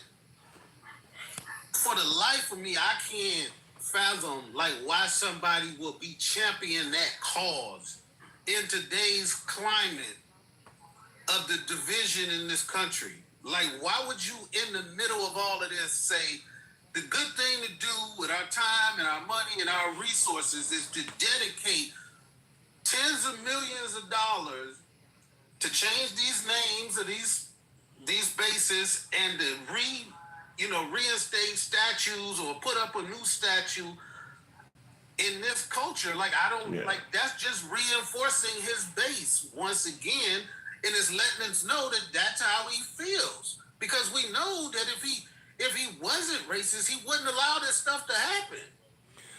I'm trying to maintain my ability to see both sides, Cal, but this one right here, I don't have there's no justification for this. And I would be curious to see, once this monument is erected, people are going to show up to D.C. when this is honored. Look at the people that are standing there, because they're going to be showing up. You're going to get a huge turnout putting the Confederate in Washington, D.C. Look at the people that turn up there. I'm looking for some black MAGA in that crowd. I want to see some black.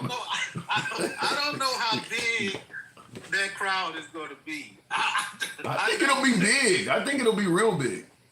I think it'll be big. I think, like, when you say big, like, in proportion to what? Like it's not gonna be like, the walk on the monument. Like, it's not gonna be Oh no, not like that. But it could be a few thousand people. I mean, you're talking about Trump. If Trump calls a meeting, and people can come and it's free. Thousands of people. I mean, certainly this is historic. Putting a Confederate monument up in 2025 and then doing it in D.C. as well. There's a whole lot of people who voted for Trump for stuff like this. So I could see people driving in from other parts of the country to watch this being honored. Just like when Nikki Haley took one down, people wanted to see it. I think they did one in Baltimore. They had to do it in the cover of darkness because they didn't want it to be, to become violent. So they took him down in secrecy. Trump is probably going to make a big deal on this. I mean, you could sell little tiny figurines of the guy. I mean, he can make a bunch of money off of this. Yeah, I guess so. Especially because they're gonna have like 20,000 troops and stuff. They're gonna feel emboldened. They're gonna I kind of changed my perspective. Yeah, they're gonna come. I mean, a lot of people vote. This is they say this is what we voted for. I'm sure there will be people in the crowd seeing that statue being put up and the Confederate flags. I mean, those flags are gonna be all in that audience. I'm sure there are people who will make it clear this is what we voted for. Didn't Cal? It ain't what I voted for, but I appreciate you coming on, man. Yeah, that's gonna be ugly, man, with a whole bunch of Confederate flags of people. In a predominantly black city too. Can I get the middle finger or what? In a predominantly black city. Jesus Christ. Cal, thank you for coming through. Oh my God. If that doesn't have fuck you written all over it, I don't know what does. Mr. Will G says, now in defense of these not shit maggots, these Confederate statues were already up and torn down during the BLM riots, but Trump wants to restore them. Okay, so you're saying that this was up already. That changes it a little bit. So he's restoring it. According to you, so you said he's restoring a statue that's been down for a few years. A little bit less, but not much. Not much. I mean, if it's been just like renaming the bases back at the Confederates. I mean, the bases their names had been changed for a couple years, and renaming it back. That ain't not much. That ain't gonna make much of a difference. I mean, it is, and certainly not what the problem is. This stuff follows him being against the Smithsonian talking about slavery and the Juneteenth holiday. To me, that's where the kicker is, because the defense for what he's doing coming from MAGA is, well, it's just about history. But then when you got the comments of him going against, talking about slavery and against the Juneteenth holiday, it becomes clear, no, he's not open to talking about history. He's open to talking about the Confederate history. So that doesn't even, there's, like I said, I can play both sides of any issue. There is no other side to this because of those anti-slavery, anti-Juneteenth comments. There's no other side to this. But I do want to hear some MAGA. Maybe they can help me out. The problem with socialism is eventually socialism has nothing to do with this though. People do have the power to make corrections, but you have to speak up and say something as a people. I'm not arguing with that. Let me continue on. Tap the screen. It's a lot of love in this program tonight. Wow, 117,000. Get us on up to about 125. It helps out the program, brings in more MAGA. That's what my FYP is. MAGAs are my preferred guests. I don't get as many of them. In the comments, I get plenty, but on the actual show, it's a little bit different. Correction, protests nor riots, because 99% of the protests were peaceful. That is true. Real quick, Mr. Realistic says, yes, Union monuments exist in the South. Okay. Streets are named as well, such as Union Avenue and in Memphis, Tennessee. All right, so in probably predominantly black cities is where you're going to find that. I don't know if you would name stuff after the Union Army in rural South, probably not, but in black cities, like they name, King, Dr. King has streets in most black areas. But if you get outside of the black neighborhoods, you start finding very few streets named after Martin Luther King. So I get what you're saying, though. MAGA's IQ is like 56. Damn. You think their IQ is that? Does your guy hate your 14th Amendment too, the one that makes you free? I don't know if Trump's threatened. I don't think Trump's talked about threatening the 14th Amendment. Because the museum tells so much of truth That's what museums are for. It's historical monuments. Then let us understand our past to understand our future. Yeah, I don't know why the man would be talking about the Smithsonian focuses too much on slavery and just criticizing the hell out of the Juneteenth holiday while renaming bases back at the Confederates and re-erecting Confederate monuments. I don't know how to spin that any way, fashion, or form to make that sound positive. I don't have an answer for that. It looks negative. I'm just going to tell you, it does look negative. And somebody in the comments says racism. I'll leave it at that. It does not look positive. There's no way to spin that. Let me go back to the box. Get out of black neighborhoods. You start finding streets named after pretty flowers and trees. Well, as Freddy Krueger once said, every town has an Elm Street. So we'll leave it at that. You'll find that Martin Luther King Jr. Boulevard in predominantly black cities, indicating the factor of a dangerous neighborhood. Chris Rock said that. Anytime you find Martin Luther King name on the street, there's some violence going down. Mr. Realistic, good evening. Welcome to the program. What do you think in regards to this? Let me see. Hopefully it brings them up. We'll give Mr. Realistic, are you there? Yes, I am. How are you today? I'm doing good. Now, you've heard about this? About which part?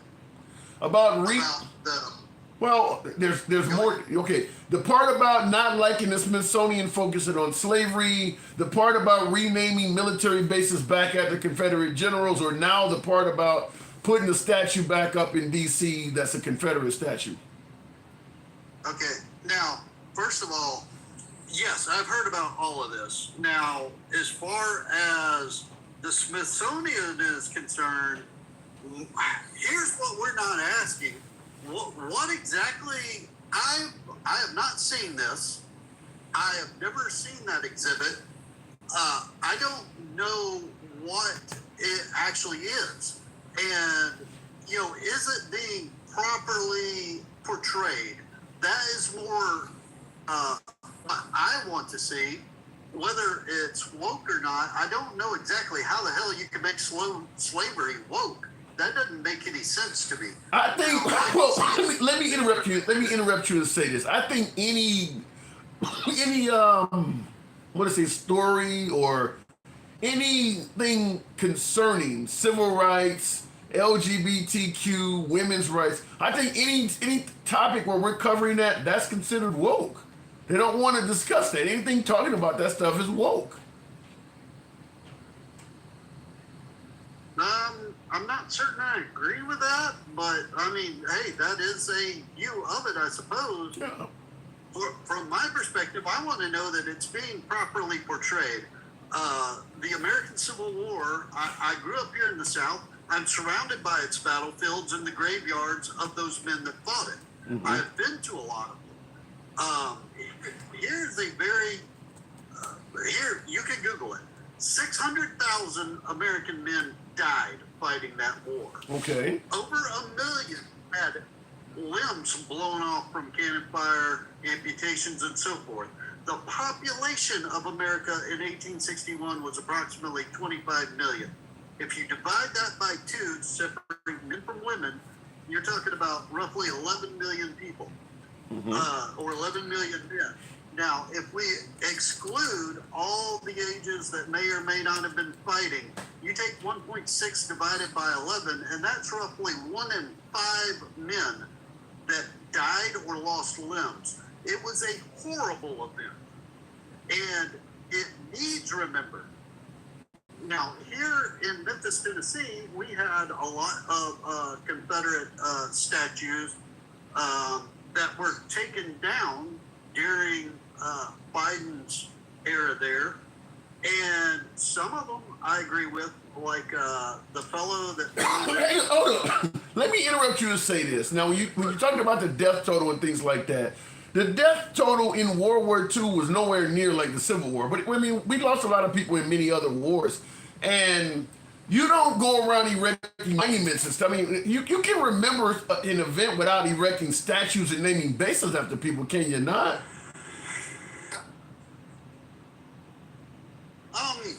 Well, here again, you got to look back to the time to where these were named.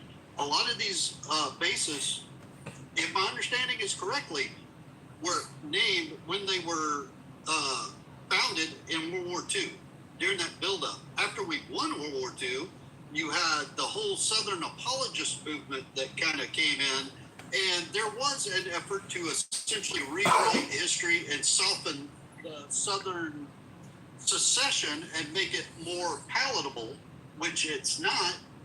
The South seceded cold-blooded. It's in the Articles of Confederation. It was about slavery. It was perceived as they're taking property from us because slaves were property the same as a horse. And they, from their point of view at that time, it was, we're going to get something taken away without compensation. And here's a fact for you.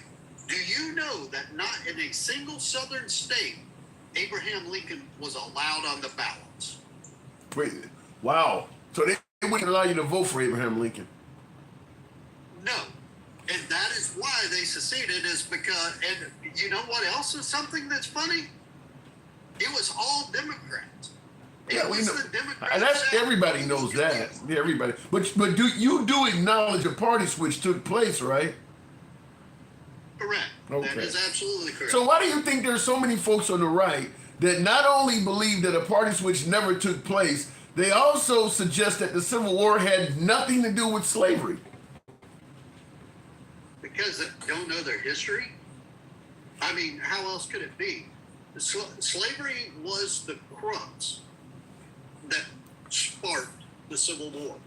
And, you know, that whole issue came because there was bad leadership from a few presidents before that. I can't remember names. I don't know, Mr. Realistic. I don't think it's a matter of not knowing any history. I think there are some folks, when they say the Civil War was not over slavery, I think they're being deliberate on that. I think they know, but want to kind of change history, so they're pushing this other narrative. Like PragerU, and you know, when you got folks like the state of Florida under DeSantis talking about, you know, how slavery was beneficial and things like that, that's not due to ignorance. That's deliberate. Well, beneficial is, I mean, that's a reach right there. Well, he did say people learned good traits during slavery. That's what they were trying to teach people, that people learned good traits during slavery. You're not being serious. He didn't say that. Yeah, I mean, it was a big news story to him. I'll see what I can find out, but I'll see what I can play rather. But yeah, that came out. That did come out. They were talking about how slavery was beneficial during the time. Well, I mean, from a financial standpoint, it actually... no, I mean to the slave. To the slave, it was beneficial. Yeah, well, and I guess that they were fed. I mean, that is a benefit, but that would be the only benefit. Yeah, no, beneficial, let's be honest. No, that there was nothing beneficial for those poor souls caught in that. And Thomas Sowell has written, if you listen to a book of his called Black Liberals and White Rednecks or something like that. Okay. No, Black Rednecks and White Liberals. He talks about slavery and all that kind of stuff. And if you haven't listened to that book or read it, by all means, do so in some spare time. It is an excellent book because he talks a lot about slavery, and a lot of the stuff that he talks about definitely isn't taught, such as if you were lucky enough to be sent to the southern U.S. during the slave trade, you were lucky because the vast majority were sent to the Arab lands and they died. There was no chance of living if you were sent to the Arab side. Now, that comes from a black economist, one of your most noted people. You're going in, your audio's going in and out, but I will tell you this real quick. Along the lines of give me liberty or give me death, there are some people, as opposed to being in slavery, would prefer to be killed. I mean, you know, if those are my two choices, you can be a slave for me forever, or you can go to the Arab side and get executed. There are people who would probably choose to be, just like the slave ships, they had to have nets off the side because people were jumping into the ocean to their deaths. I mean, some people would rather just simply perish than to be a slave for the rest of their life. Okay, here is a fact. There is a misconception that people, and I'm sure some did jump to their deaths, but the slave traders that were going to the Arab world, if they saw an English ship approaching them, they would throw the chained slaves over the side because it was English law that if they caught a slave trading ship, they executed the crew.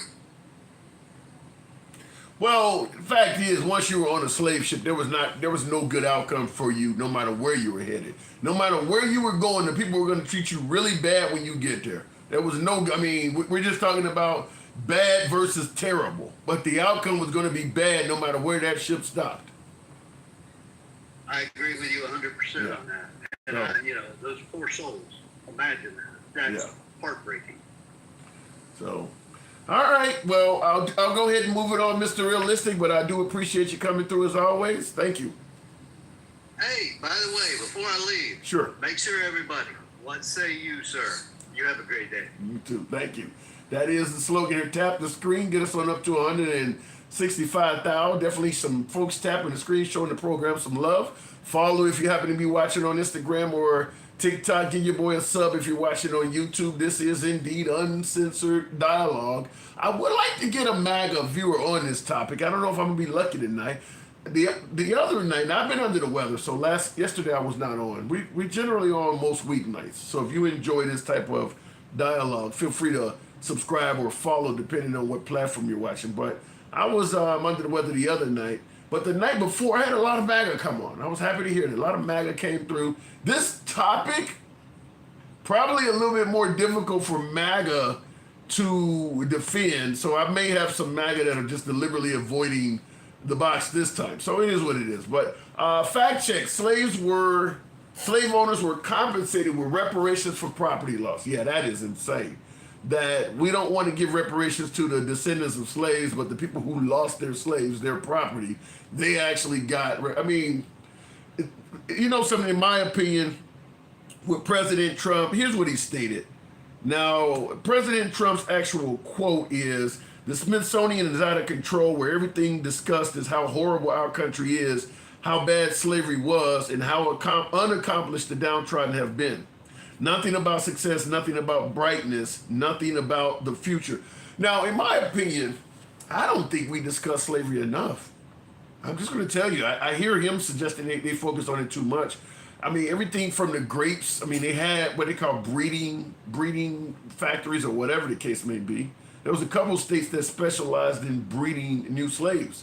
Once the Atlantic slave trade became outlawed, they had to create more slaves, so they forced breeding. All of that's rape. All of that's rape. Because the woman and the man that's participating, neither one of them have the right to say no. We don't discuss that in this country. There's a whole lot of dark aspects of slavery that never get discussed. I had somebody arguing with me, I think it was in the inbox, direct message telling me, well, you liberals are for desecrating graves and desecrating monuments, talking about the Confederate monuments. And I told them, desecrating graves and monuments is kind of the American way. I mean, do you realize how many grave sites of slaves were either paved over, the cemeteries were torn down? We've been desecrating cemeteries since day one, not to mention the Native Americans. Their grave sites were just destroyed in the name of capitalism. So I don't know, when you talk about a liberal desecrating monuments and statues today, that's kind of what the American way has been. I mean, they've been tearing down cemeteries that were dedicated to slaves from day one. So he stopped responding when I said that. But I mean, that's kind of what we've been doing. I mean, desecrating graves and statues, it's the American way. I guess it just became a different issue when it became Confederate statues. Now all of a sudden you're taking down the wrong ones, I guess. I don't know. Doesn't mean it's the American way. Yeah, it does. If you've been doing something since the very day you were founded, from 1776 on out, We've been desecrating. I mean, they found, like, even the Black Wall Street shit. Turns out a lot of those graves were under, industrial buildings and shit like that. They knew that stuff was there. They knew they were, putting streets and highways right over grave sites. That ain't nothing new. Yeah, it was. It has been the American way. I mean, you can trace literally paving over cemeteries and grave sites well into the 1900s, 1960s, 1970s. Yeah, it is the American way. The overwhelming majority of U.S. history, we've been doing that.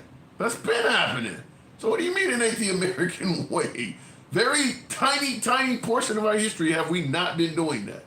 Desecrating cemeteries and desecrating grave sites. Been doing that the whole time.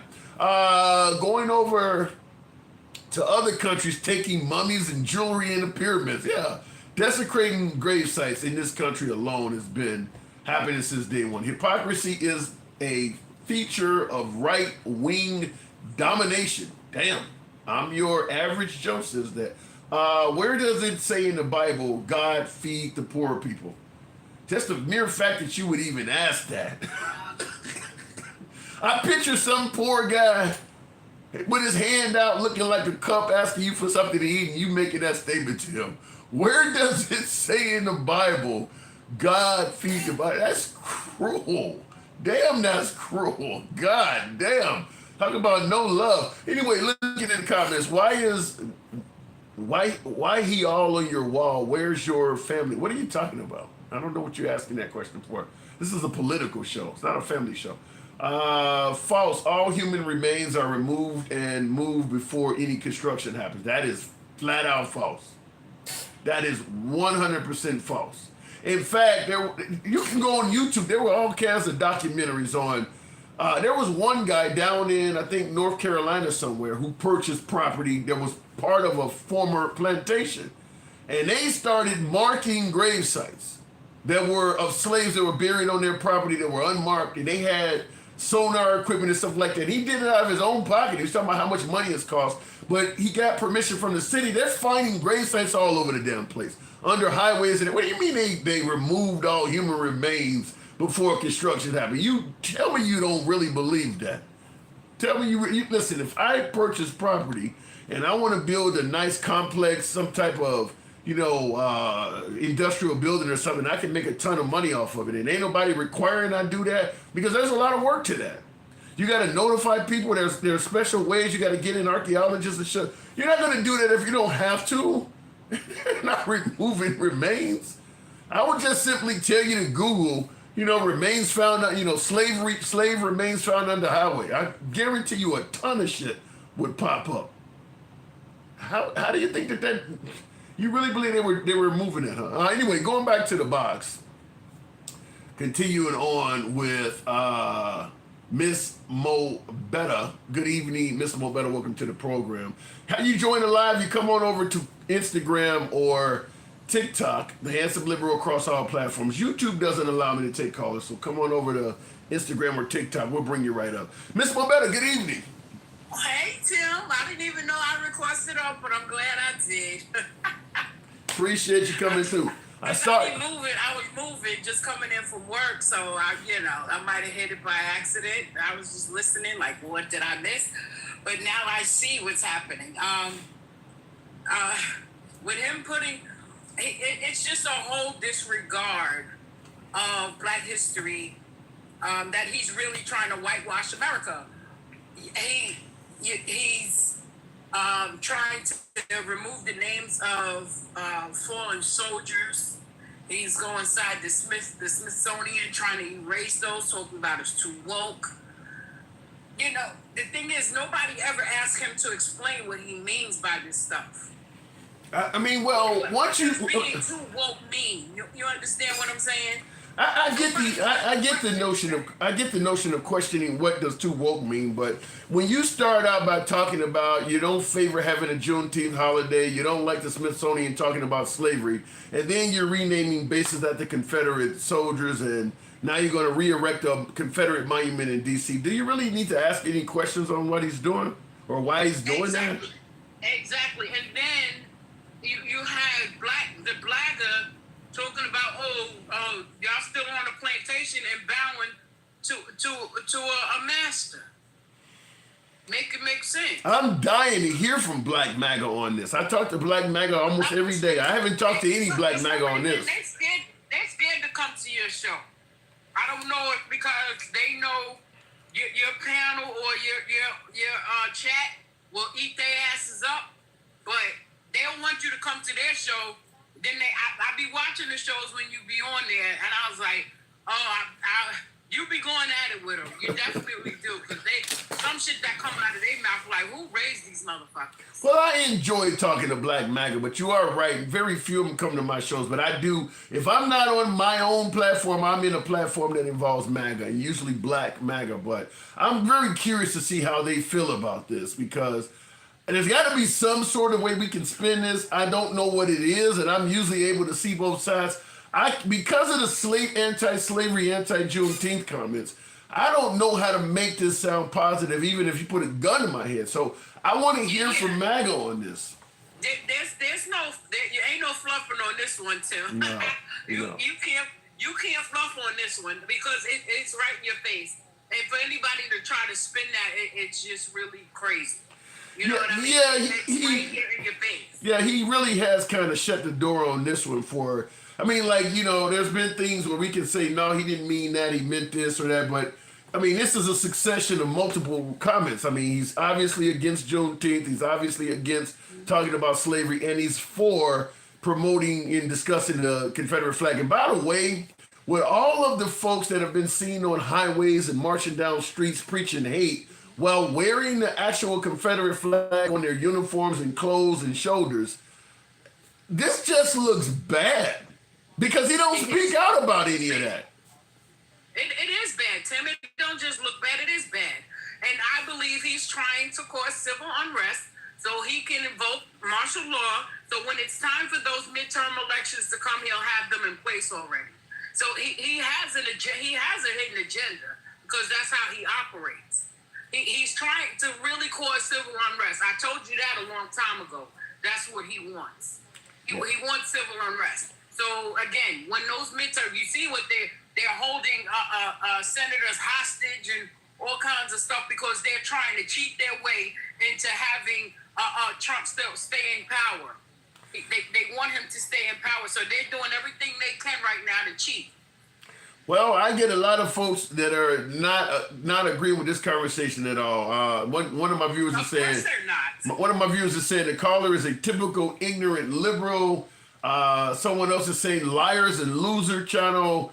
I don't get it. Part of history, get over yourselves. Now, obviously, slavery is a part of history too, and Trump doesn't want you discussing that, so I don't know where that's coming from. But I mean, there's a lot. But see, that's the thing, Tim. When it comes to talking about slavery, they're the beneficiaries of the hard work and blood, sweat, and tears that went into slavery.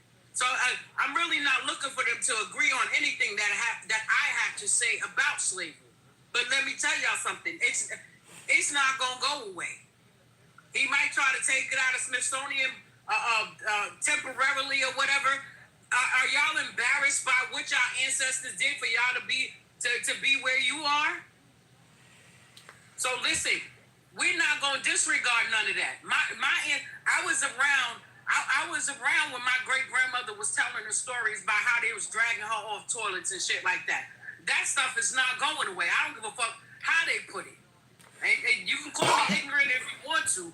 That don't change the truth. So what ultimately happens? Is it going to become a case of Black history is passed down by word of mouth? I mean, if you start federally blocking and banning it, you got to assume the red states are going to follow suit with what he's doing. So because you hear him down in Florida talking about woke and things in textbooks. So if they make it so that slavery becomes kind of a distant subject, where it might be one of those kind of deals where you got to go to a library or on the internet and look it up because it's not discussed in schools. The information is still there. You know what I'm saying? We have a lot more channels now that you can look this stuff up. You know what I'm saying? Listen, I know pretty much the majority of the white folks don't want to hear about slavery anyway because a lot of them were their ancestors. It's interesting. You know, it's interesting you would say that because the moment you said that, one of my viewers said, "Good, we sick of because we're sick of hearing about it." So the viewer stated we're sick of hearing about slavery. Well, a lot of them are actually just now learning it, Tim, because they've been living their lives so much to think that they were superior and that none of this stuff happened. That their family, some of y'all families got ugly, dark past that they violated black folks. Again, we might be related to some of them. You know why? Because their great-great-great-grandfather was going inside of them slave quarters and raping the women. So we might be related while they keep talking about shit like that. So if they tell them to find something, another comment, find something else to talk about. Well, somebody just said, YouTube Odyssey. I'm going to, listen, we get some wild comments. I'm just going to give you this one. Of course. And this one, this one is crazy. Says, maybe if blacks learned to read and write, they could actually create history. Now, obviously, I'm reading his comments, so at least one can read. But he says, maybe if blacks learned to read and write, they could create a history. We would have had a better history if the white people didn't beat us for learning to read and write. And by the way, history is history. It doesn't matter if you can read or write. You existed. Yeah, history is history. It has nothing to do with reading and writing. But listen, we weren't allowed to go to schools. We had to fight for that. We weren't allowed to read. If you got caught reading any kind of books or any kind of literature, you were beat, you were hung, you did all kind of stuff. So yeah, y'all don't want to hear about that stuff because y'all ancestors were some nasty, vile, evil ass people. Disgusting. Yeah, they was raping not just the women, the men too. That's an interesting point you brought up because when he said blacks could have their own history if they learn to read and write. You raised a great point. The reason they can't read and write, they had a lot to do with stopping that as well. I don't know. This stuff gets to be wild, but it does get wild, and that's why a lot of our ancestors dealt with,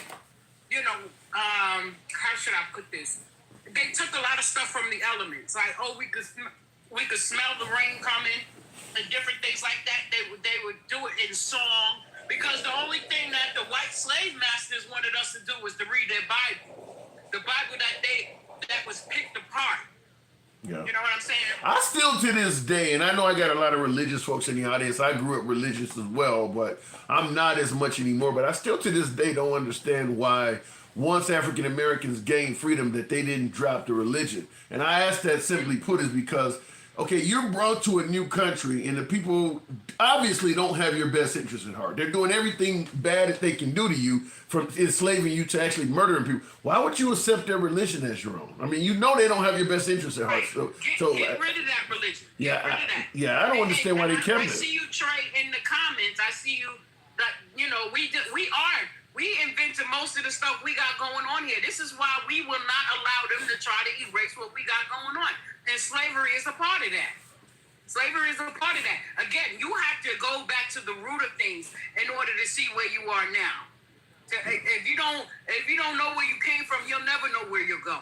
Yeah, many folks are even now suggesting that based on the region and the people that lived in the region, there's no way that the God, or better yet, the Jesus we see could have looked like that. A blue-haired white guy. I mean, so it's like, that religion did not, it wasn't honest. It didn't have your best interest. I don't understand why, because we started naming each other Afrocentric names in the 70s and 80s, the LaQuishas and all of that stuff. People started wearing African medallions, and I mean, even some people were talking about returning to Africa. There was a big separation once, right after the Civil Rights Act. I don't know why they kept the religion. I just don't understand that. I don't understand either. But again, when you're stripped of your native language and you're stripped of education and different things like that, they really had nothing else to go on. Yeah. You know what I'm saying? And then once they so-called ended slavery and let you out, you're running around like a banshee because you don't really know any better. Yeah, you understand what I'm saying? So it's crazy. It's like the ignorance of black folks absolutely played a part. I mean, if you keep people uneducated, there's a lot of power to be had in that. I mean, and there were you got generations of ignorant people. You still have a lot of people you still have a lot of people in the South, more so in the southern regions, that can barely read now. Because down in the South, it's a lot different than here in the North. You know what I'm saying? Down in the South, they still saying yes sir, no sir. Out here in New York, be like, what the fuck is you talking about?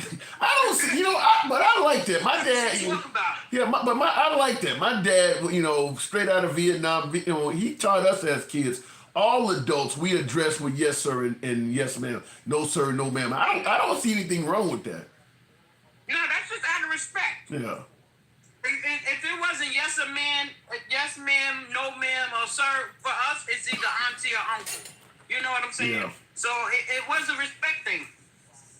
Yeah, I don't see any problem with respect. When it comes to the people, our people being enslaved and everything, so the Bible says to turn the other cheek. You know what I'm saying? So they constantly waiting on God. We turn the other cheek.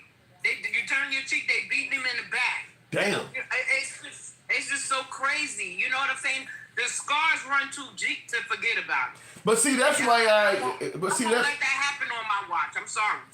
And that's why I keep appearing baffled that they kept the religion, because I would look at, I look at folks from that era and I'm like, you mean they reading from this book, holding up the Bible? I'm holding up the Bible and thinking they're reading from this same book and they're thinking what they're doing to these people is okay. If you can read from the Bible, do what you're doing to these folks, everything from killing to enslaving to raping every day, and you think that you get to go into the kingdom of heaven after all that, I'm like, why would you want to follow him into the kingdom of heaven? Somebody can't be doing something right here. You actually are reading the same book as him, and y'all expect to end up in the same place together. You really want to go with him? That doesn't make any sense. Something is not adding up there. Yeah. That's the truth. It's not adding up. They beat and raped and unalived and they did everything against what Christ was for, and still call themselves Christian. Those are the people you watch out for. All right, I'll leave it at that, Miss Mobetta. Appreciate you coming in. Thank you. Thank you. Hey, Mike. Y'all tap the screen. Thank you. Let's get them up to 200,000. That's saying a lot. We don't normally get that high. Tonight there's been a lot of love for the program. That's 187. You at 187 right now. That's doable. Speaking of a 187, I gotta go. Appreciate it, Miss Mobetta. Okay. All right, he is not making it to heaven. Believe that. Yeah, are you talking about Trump? But no, I am going to say that based on what we're taught in regards to how you live your life and how you can get into heaven or not, you gotta assume that most of the folks that were fighting on behalf of the Confederate South, they should all be in hell, right? I mean, most of them should be in hell. Would they not? I mean, they always say, well, as long as you repented before you left they died fighting on behalf of this stuff. So they literally went to their graves still fighting on behalf of maintaining the Confederacy, maintaining the way they were mistreating people. So I'm just simply saying, if you believe that there is a heaven and a hell in the ways we were taught and how you get to either one, you would have to assume that most of the folks from the South of that era are in hell. Otherwise, I'm going to put emphasis on this. Otherwise, I don't want to hear shit about what I'm doing as a suggestion of why I'm not getting in heaven. If they can get in heaven doing all of that, damn it, I don't want to hear anybody tell me I can't get in. I ain't done nowhere. It doesn't even come close. So, I just want to say, I don't understand how you could be reading from the same Bible that we read from today and somehow, some way walk around thinking that it was okay to do all of that stuff. Which is why I strongly believe that a lot of folks in America throughout history stating that they were Christians and things like that never were. They were using it more for more for power and control than actually truly trying to honor some form of a deity. The activities are just terrible. Listen, in modern times, right now as we speak, I don't believe the way we're doing immigrants. I don't believe the book would favor that. I get that there are laws in this country. If you enter the country illegally, you're breaking the law, but not the way we're doing it. I don't buy that somebody entered the country as a baby with their mom 30 years ago and you're going to send them to a country where they don't even speak the language and know nothing about the customs, maybe have no relatives. I can't see any deity saying that that's a good thing to do in defense of your laws. I think we're going way beyond that. Way beyond that. If somebody's came in the country, you catch them running across the Rio Grande or something, that's different. But grabbing somebody that's been here for 30 or 40 years, brought over as a child and don't even know anything about where you're sending them at, and you're like, no mercy, must go back. It's hard to imagine that any Christ-like figure would not have some form of sympathy somewhere, somehow, and make a way for them to stay. That's just my opinion. Tim, they tried to remove parts of the Constitution off of the White House, rewriting history, says Sean Herbert. Look, I don't know what Trump has in store for this country, but it's different than anybody else. It's different in a lot of ways than any president we've had. And I guess, he's only been in office for a little bit more than 1/8 of his term. A little bit more than 1/8. He has a lot more presidenting to do, for lack of a better term. Anyway, looking at the comments, they have zero compassion for others. Christ taught compassion. That's the point I'm making. I don't think anybody, whether we're talking about, I don't think there's compassion in any level. To me, I believe in self-reliance and pulling yourself up by your bootstraps. There is zero compassion to that. I found a way, you found one too. I've said that before in the show, is that it comes across as a don't ask me for shit mentality. Figure it out. So yeah, I agree with I agree with the lack of compassion. Trump is going hard nonstop. We haven't seen the bulk of what's coming. I do believe that. So it seems he's not the typical politician. Wow. That's true, Creed. I'll give you, I like the way you're wording that. I do believe that he is both. I believe he's not the typical politician until it's time to hold him accountable for something he done wrong, where you can blame it on the fact that other typical politicians have done it. If he does something that we favor that no other politician has done, he's not the typical politician. But when he fucks up and does something that he's being held accountable for, Biden or Obama did the same thing. So it's kind of playing it when you want to use it and then tossing it away when it's in your benefit. That's because they have been fake forever and a day, says Billy Wop. Yikes. Real quick in the comments, tap the screen. We'll go to the next caller shortly here. Okay, hold on. You are acting. Okay, hold on. All right. Okay, hold on. You are acting the average person owns slaves. Only the rich own them. Literally, it was less than 2% of Southerners owned slaves. That's true. It was no, I didn't say everybody owned slaves, but the mistreatment of African Americans was something that they all supported. There was no huge, we need to stop doing this movement in the South. There were some abolitionists, but there's a reason why it went on for 100 plus years, or some would say 400 years. But the fact is, while the overwhelming majority of whites did not own slaves, you still benefited from all of the mistreatment, such as anything you did of violence to a black person, there was no accountability for whatsoever. Zero. So let's say, for instance, a black guy is,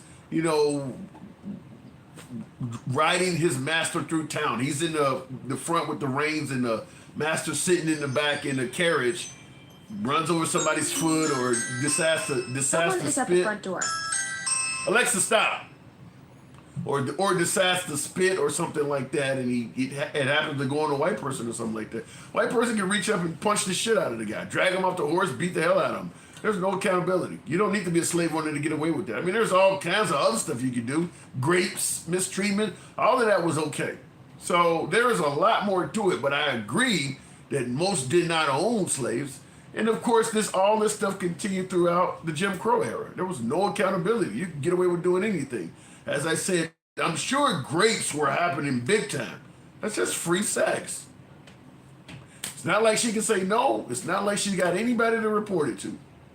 You can only imagine how much that was happening and how much our historians have fought to keep that out of history. That's why I say, when Trump says we talk about slavery too much, there's a whole lot we haven't discussed. But the amount of grapes the amount of grapes throughout that period has had to be ridiculous. Somebody says fuck Donald Trump forever. Damn. Explicit, that's only because for some reason you are still mad you lost the war. Oh, you guys are talking to each other. All right, continuing on. Jim Crow was individuals. There was none of that in the North. What do you mean Jim Crow was individuals? No, Jim Crow was law. They had laws down south like if you approach an intersection at the same time as a white man, by law you have to let him go first. There was some really, really petty laws. You guys, same side of the sidewalk, you got to get out of his way. I mean, it was just straight supremacy. Like, you got to honor this goddamn there. I'll give you a good example of before I go to the next caller. Now, my dad was born in Chicago, but my grandmother was born in Hattiesburg, Mississippi. And she's part of that. Both of my grandmothers, one was born in Memphis. They both are part of that, early 1900s crew that fled to the North to escape the oppression of the South. My dad told me, may he rest his soul now, that he knew how bad it was in the South once when my grandmother at the time, who was a grown woman, was on an elevator and a young white kid got on the elevator. And he said the kid couldn't have been no more than 5 or 6 years old. My grandmother asked him, and at the time I would assume she had to be at least 40 or more, "What floor do you want me to push, sir?" She said that to a little kid because that's what was taught to them, is to honor white people no matter what they are. I mean, she said that to a little, "What floor do you want me to push, sir?" And it was sincere. So he was like, that really let me know how bad things must have been down south for her to be calling a little young kid, sir. Well, you get out of pocket, violence usually follows it. Looking in the comments, if you ignore history, you're doomed to repeat it. I saw somebody post that on one of the social media pages. They said, those who ignore history are doomed to repeat it. And those who, something like those who erase history intend to repeat it. I don't know. But anyway, let me go back to the box. Performers even had to take back roads. Yeah, I mean, it was just bad. It was just really bad. Continuing on, though, we'll go back to the box. Common sense guy. I want to hear some common sense. Good evening. Hey, how you doing? I'm doing good. What am I getting wrong here? Man, you didn't get nothing wrong. It is what it is. I wish people would just call it what it is. The guy's clearly trying to take us back. That whole Project 2025, that's a big part of it. The part that, the quiet part that every once in a while they slip and it comes out, they say it in public. The white supremacist part of that agenda, that's what a lot of people are ignoring. They just say Project 2025 without the realization that is a big component of that whole idea, But let me ask it to you this way, because MAGA, my MAGA audience, they're adamant Trump is not racist. The liberals have him wrongfully labeled. Black people are just, it's a bad case of Trump derangement syndrome. Why do you think MAGA sees this so differently than, say, African Americans? Because it's a cult, and anything that sheds a negative light on their deity, let's call it what it is, they are in perpetual denial of, just like foreign countries pay tariffs, just like the whole DEI shit, the whole Pizzagate, the whole anything that the whole release of files, everything that makes this guy look bad. They fight it tooth and nail. I don't give a damn how much fact you hit them with, how much research you could do, how many sources you can provide them. It doesn't matter. They will not. Their loyalty is unwavering. Why do you believe that? What do you think Trump has done to get this, what you refer to as unwavering loyalty? Is he really that good? A lot of folks suggest that Trump is the best president we've ever had. Because it's evil. Dude, I mean, you may not be religious, but he's the Antichrist. I mean, pretty much. I mean, and if not, he's modern day Jim Jones. I mean, it is what it is.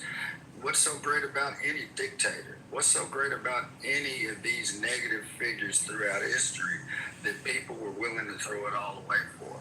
You think Trump is? You see Trump as evil? And I see in the comments, Hamster Time says evil people like evil people. You see Trump as actually evil? The whole agenda is evil. Yes, him and every figure around him. They're putting these mechanisms in place to give him total power, to silence the resistance, to do these atrocities. They're trying to invoke fucking martial law. He's already pondering the thought of trying to suspend elections to retain power, and people don't take it serious until it happens. The things that's going on 10 years ago, people probably would have said it never could happen, but it's happening. Yeah, I will say, as somebody who talks to MAGA all the time, you know, people get accused of fear-mongering and making up shit. I will say that based on Trump's first 7 months, he's done a lot that if a liberal or a Democrat had said, you know, if you elect Trump by August of next year, this will happen, they would have said it's fear-mongering, such as talk about the Confederate stuff. I mean, they would have denied that was going to happen. Or you talk about the gerrymandering, they would have denied. I mean, he's done already a lot of stuff that folks would have said if you predicted ahead of time, if you elect him, he's going to do this. He's going to have the National Guard in D.C. They would have said, there's no way in hell this guy's going to federalize a whole damn city. That's fear-mongering. So I think he's already done a lot of stuff that people would have accused you of fear-mongering. Huh? It's active. It's terrorism. Just think about it. Okay, think about these ICE agents and the way they're going through here with their faces covered and this and that and other. What did it give way to? What do we see happening right now? What do you mean? The abuse of Latino women by imposters pretending to be this. You know, that came by them allowing the enforcement of this new immigration policy, quote unquote, that they've enacted. And the way ICE and all these federalized or deputized fucking people are going out here and just pretty much kidnapping people indiscriminately, sometimes grabbing legal citizens just because of the way they look. Mm-hmm.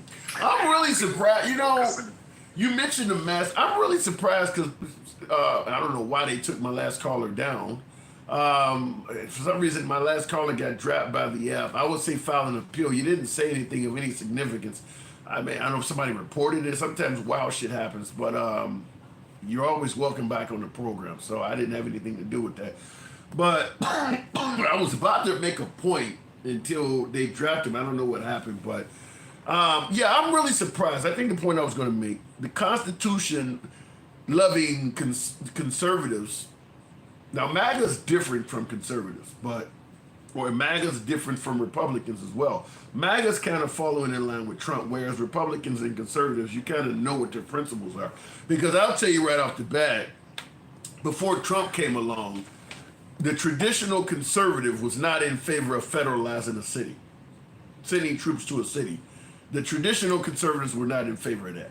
The traditional conservatives were not in favor of letting law enforcement roam the country with no identifying marks on them. The traditional conservatives would not have been in favor of that. You mean you can be accosted by a cop that has no badge, no name tag, you can't even see his face? The traditional Republicans and conservatives would not have been in favor of that. I think what's happening though, to change people's minds is, it's all right if you do it to them, just don't do that shit to me. That's where I think the difference is the fact that these folks are wearing masks, and as my last caller rightfully pointed out, by allowing that to happen, you're opening up the door to criminals. Because if people get softened up to submitting to folks in masks with no name tags, then if I want to go out and hit a lick, or as they say, commit a caper and rob somebody, then I'll just dress like one of them, and the person ain't gonna put up no resistance because they think they're fucking with a cop. And by the way, if you dress like that with no name tag, then you can't even be charged with impersonating the cop because they're not even dressed as a cop themselves. Just put on some kind of vest. It doesn't have to say police or anything. You can buy a military style vest, that just doesn't say ICE or doesn't say police. Put that shit on. It's got the holsters for your additional magazines and all of that. It looks military. And then put your own little, do-rag or whatever, the mask they wear. And so, I mean, you look like one of them. And if you walk up on a hell of a lot of Hispanics, they're going to do what you ask for of them. Certainly the women, they're not going to fight you back. They think they're fighting back with law enforcement. So it does open up the door for all sorts of crimes to be committed by letting the police do that. See me here. Okay, we don't take the phone calls directly like that. If you want to speak, Porton Hill 4275, come on over to Instagram or TikTok. The Handsome Liver will bring you right up. Come on over to one of those apps. People are going to be dressed like ICE for Halloween. Mark my word. Oh yeah, definitely going to be dressed like ICE for Halloween. Hell, you might in this environment you may see people dressed like the Klan. You got 3 days. I'm going to shut your podcast down because I'm going to feed you to the white boys with good podcasts. And that's the guy who asked for my number, huh? You want me to give you my number so you can feed me to the white boys? Huh? All right, look at it in the comments. This is what we voted for. I believe that, Collins. I believe that. I think Trump is doing everything. Listen, if you're MAGA, I don't think there's anything Trump could do that you wouldn't say you voted for. I mean, Trump talked about and ran on America first.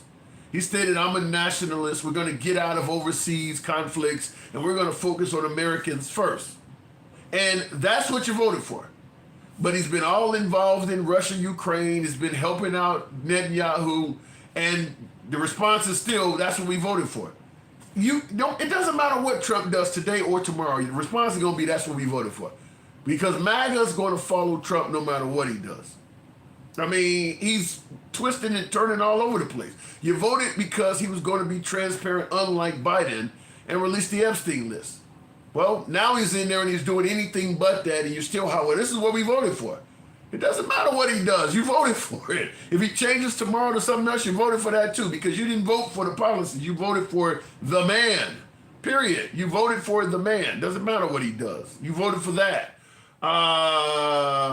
Look at it in the comments here. See you later, folks. Hope you go MAGA in Trump soon, folks, because he's on God's side. I can y'all say the same thing about Democrats? Oh, can you say the same thing about Democrats? Are the Democrats on God's side? The answer is no, the Democrats are not on God's side, but Trump is. I'll leave that up to you folks. Now, keep in mind, Trump is on video saying, I'm not a Christian. I don't know. He's on video saying he's never asked God for forgiveness. I don't know how all of a sudden him versus Biden, who goes to mass every Sunday, Biden is not on God's side. But the guy who's telling you he's not a Christian and has never asked God for forgiveness, he's the one that's on God's side. I'm learning. Let me go back to the box. Here we go. All right, moving on with the program. Mike, good evening. Welcome to the show. It's why it's funny watching them. They know they chose to lose inside. I'm assuming he's talking about liberals. Mike, good evening. Hey, what's going on, Tim? How you doing? I'm doing good. No discussion on slavery, more discussion on Confederates. What say you? I say that the discussions face value are all bullshit because he's a racist, he's a fascist. Anybody that says so far so good with his agenda, they are the racists and fascists we think they are. I don't even know why we're having a conversation with them. I don't even know why. Here's the problem that I have sometimes when I listen. I've been listening because I've been down all week. I've been sick all week. So I've been listening every day. First time I could actually speak. But this is the problem that I have. Sometimes you soft shoot with these motherfuckers a little too much. Because when they start saying get over our history, get over black history, most of them don't even know the history. Donald Trump saying, how bad people don't even know their own history. They don't know. They'll tell us all day long. He told them, you guys murdered and ate people. Us. Y'all ate people. Y'all was doing cannibalism. Damn. Y'all ate people. Y'all are great children and men. And let your kids sit there and take pictures and postcards like it's a celebration of doing that to people. But then we got to get over it, and they have no conscience. And then they get on this app and make it seem like, oh, well, I guess you just got to get over it. But at the end of the day, they don't have any trials and tribulations like indigenous and black and brown folks. They don't.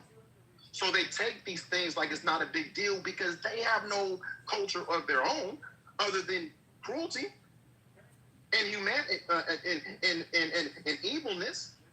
What is their positive fucking contributions to this country, Tim? By and large. Well, because the system was built for them. The capitalist system that we live in, they built it for them. Everything has been built for their benefit, and everything that they destroyed, they didn't like. When we tried to build our own communities, they burned it, flooded it, or tore it up every single time. Yeah. Every single time. And so when I hear those comments, it tells me either they don't care about those atrocities, and I know they don't because I can already tell you, they don't care about their own goddamn children. They don't care. What do you mean by that? What do you mean by that? Which state is trying to drop the marriage age to 14 right now? I did hear about that. I don't know which state, but I did hear about that. The marriage age to 14. Listen, white men have been girls and little white boys since the beginning of time. But they always want to tell us about what we got to do in our community. You motherfuckers are savages. Have always been savages. Laugh about the savagery. And then tell us you're tired of hearing it. That's why they don't want to tell the truth, Tim. You understand? Yeah, I'm because listening. What's happening at the is they want to get rid of it so they don't have to explain it, so they can water it down like they're doing in, I think, Texas or one of those states where they're watering that shit so down. Florida. Oh, slavery wasn't that bad. Yeah, wasn't that fucking bad. Yeah, Florida under DeSantis is doing that. Yeah, that's what they want to do, right? The Daughters of the Confederacy, that's what they want to do, to make themselves feel good about. Yeah, but what does Trump want? Why would Trump get involved in that? Because he is just like them. Listen, here's what I'm going to say.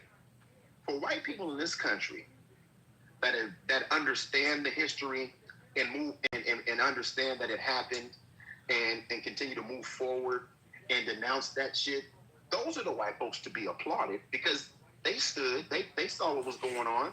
But even in their own families, they're not all on the same page. But the idea that this shit doesn't exist and they just want us to be quiet like it didn't happen, it's an insult. Well, I don't think it's that they want us to be quiet like it didn't happen. I think they're getting to the point where they're claiming they're tired of hearing about it, which I don't know what that exactly means. But folks are saying that black people bring up the past or bring up slavery too much. Mike, I think my caller may have. We'll give him a second and see if it fixes. Are you there? Say that. They always say that. Yeah, I'm here. Can you hear me? Yeah. They always say that about our plights, right? We can never teach the history of our plight, but they want to teach their soft marshmallow history. That's why when times get tough, they look for the first window on the 50th floor to jump the fuck out of. Damn. Because they've been handed most of the stuff. They've been handed most of their success. Again, 2% of the wealth in this country, 2% of white folks, even when you hear them say only 2% of white folks own slaves, well, they also owned all the wealth. They also got all the free labor. They also built their wealth without paying labor costs. Now, I don't know about you, Tim, because I've got a business. But if I didn't have to pay labor, yeah. If I didn't have to worry about medical, if I didn't have to worry about breaks and giving a shit about anybody, and by the way, I can always go in the back, grab one of the women graper if I want to because we didn't amount to anything.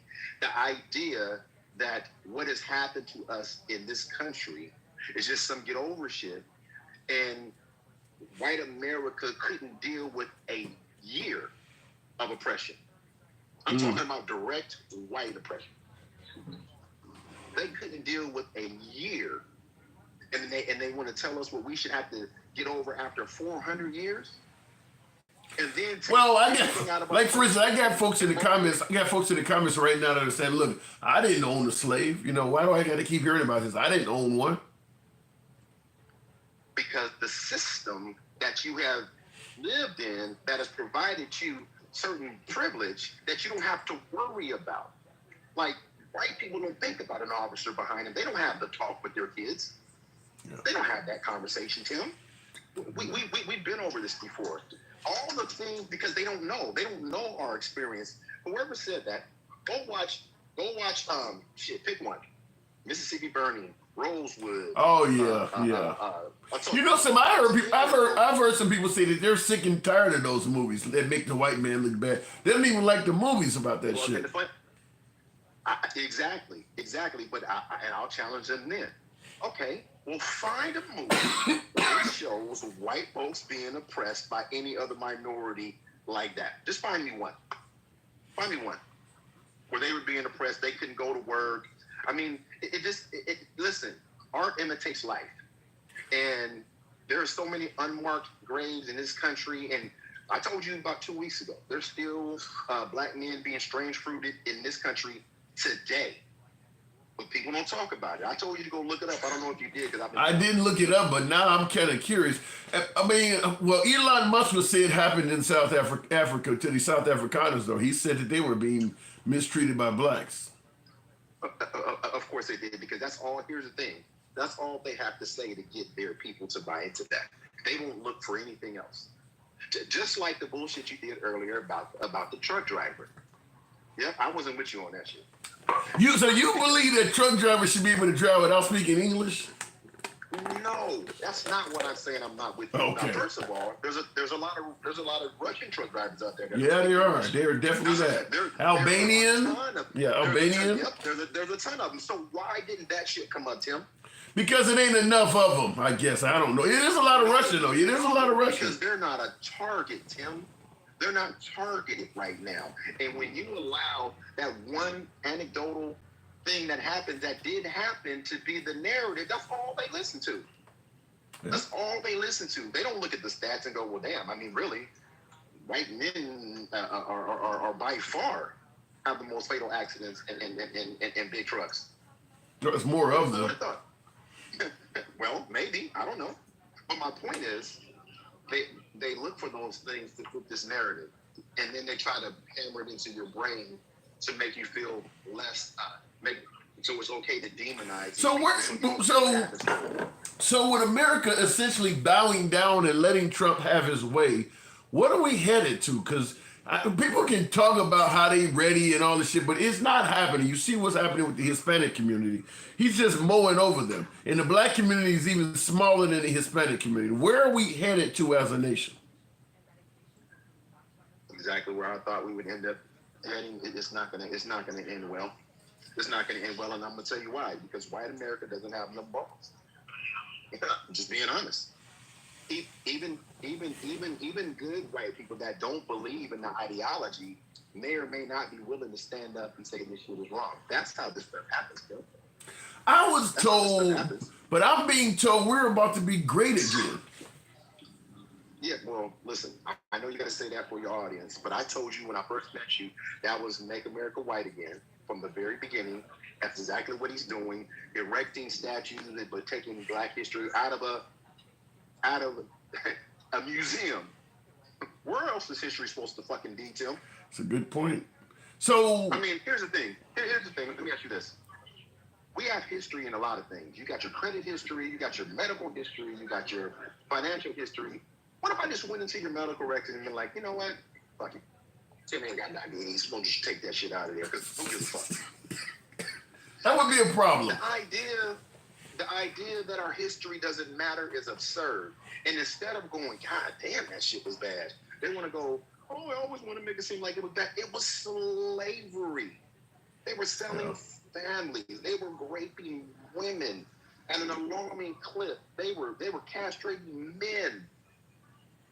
Come on. They were breaking up. Come on. Like I said, people don't, cannibalism, fact. I didn't know. What you telling me that white people were eating blacks back then? Yes. Look it up. I know our history omitted a few things, but why the hell were they eating black people? Do we taste good? You there? Yeah, I'm listening. Yeah. All right. Yeah, no. Yeah, of course. Look that shit up. The delectable Negro. Oh my God. I'm afraid to even look into that. What do you think they did to Nat Turner? What do you think they did to Nat Turner? I didn't know he got eaten. Yeah.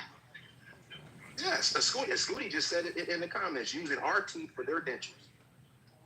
They would club us like baby seals. When slaves got sick and they didn't feel like they can work anymore, they just club them.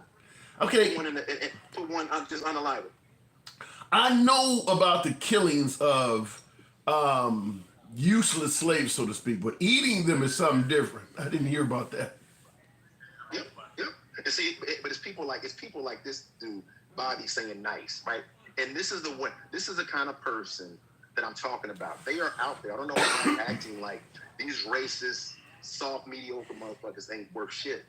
And they're out there. But we got to stop acting like they're not out there. We don't need any more evidence. We don't need anything else to happen. Everyone in Trump's orbit is connected to white supremacy. All you got to do is look. Stephen Miller, Peter Thiel, Steve Bannon. Look at everyone around him, and they've got some. They even have their damn White House speechwriter has been connected to some white supremacist literature. Now, see in the comments, somebody said, I don't know about this eating human stuff on a large scale. I mean, I seen that. I seen Nat Turner's, his flesh was turned into medicine grease. Listen, again, the idea that somebody can enslave somebody and be nice about it is fucking absurd. You understand what I'm telling you? Yeah. When we find these kids being in the basement and kept for 10, 20 years, were their conditions nice? No. It's never nice. It's never nice. It's never nice. Yeah. It's never nice. And then you want to say, oh, well, it's been forever. But see, what happens is once the physical slavery ended, like you said earlier, Jim Crow, you go to Tulsa. One white woman says something happened to her and they burned the whole city down.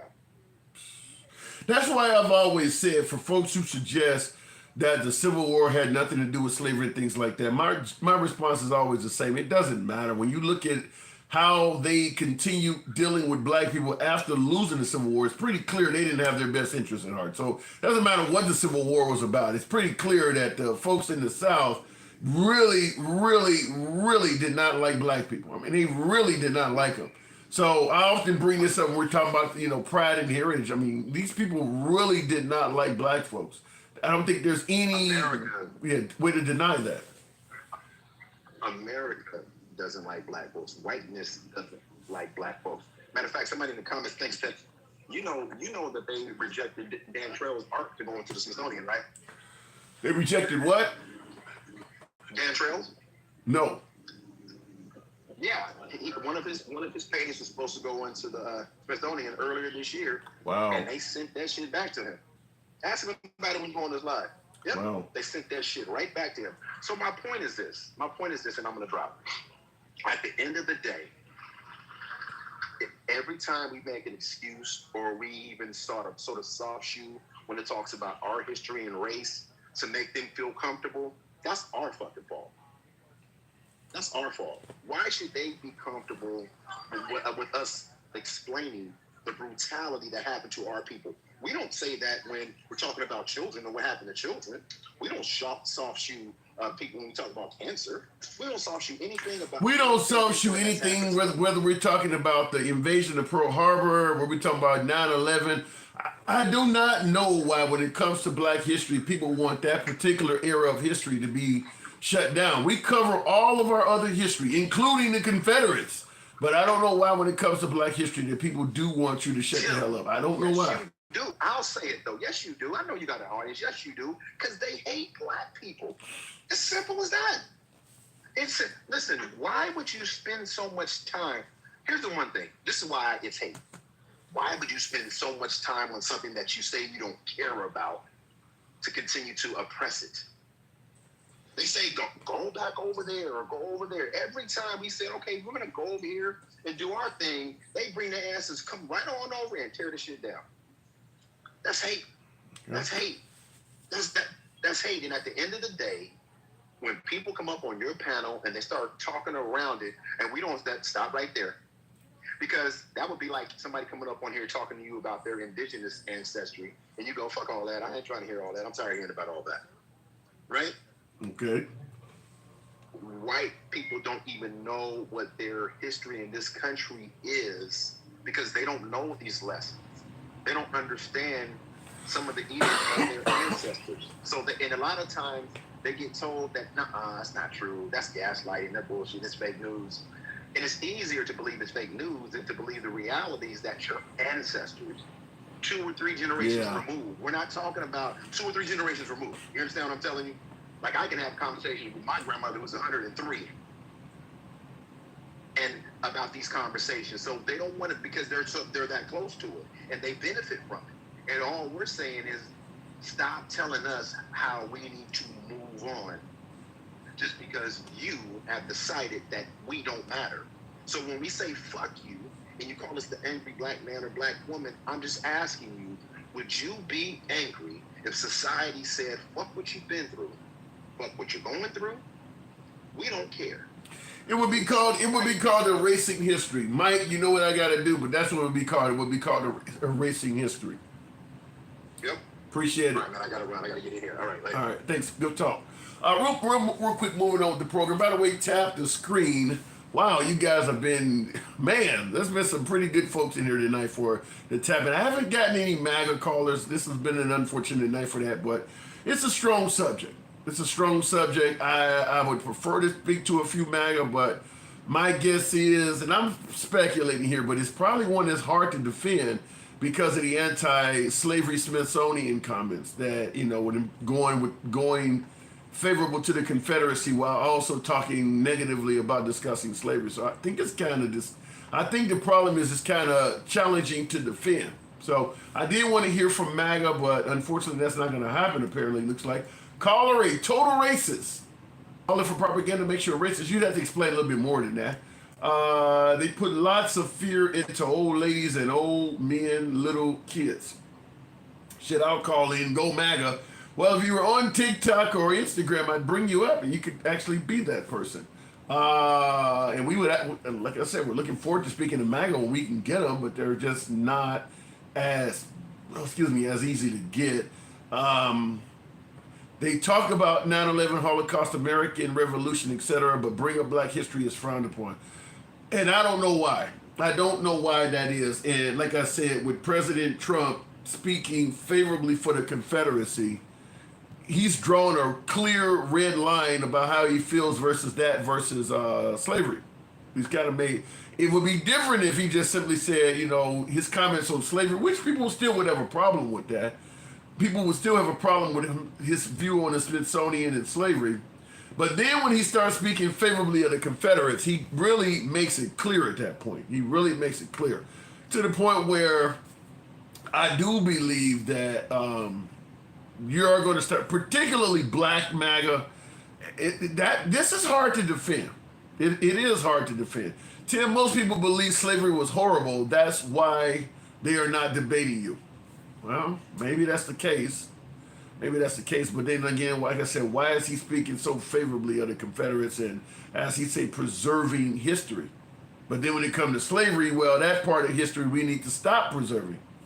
It's so clear how he is on one side and the other side. It's hard to defend. It is hard to defend. Jim Crow and slavery is an American history. Without it, you know nothing of American history. In my opinion, just like in regards to the Third Reich, after Germany lost the war, they outlawed that. In fact, if you're flying, German memorabilia from that era, from Adolf era, it's a crime in Germany. In fact, there's a guy, there's a clip I was watching on YouTube the other day because I was talking to one of my friends in Australia because they've been asking me why the hell is America going so crazy electing Trump? And apparently the mindset of people we're dealing with here, the anti-immigrant mindset, a lot of folks who are starting to speak hatred, is happening in Australia too. And there was a guy over there the other day that threw up the Roman salute, the Elon Musk Roman salute. He got arrested. It's illegal to do that in Australia. I did not know that. But the point I was going to make is very similar to Germany, how they treated the Third Reich and honoring them after the World War II. America probably should have done that with the Confederates. I know I'm not going to make any friends on the right by saying this, but there is a problem when virtually all of the white hate groups are using your symbol. So we can talk about it being about pride and heritage and how the liberals are getting it wrong or how black folks are mislabeling it.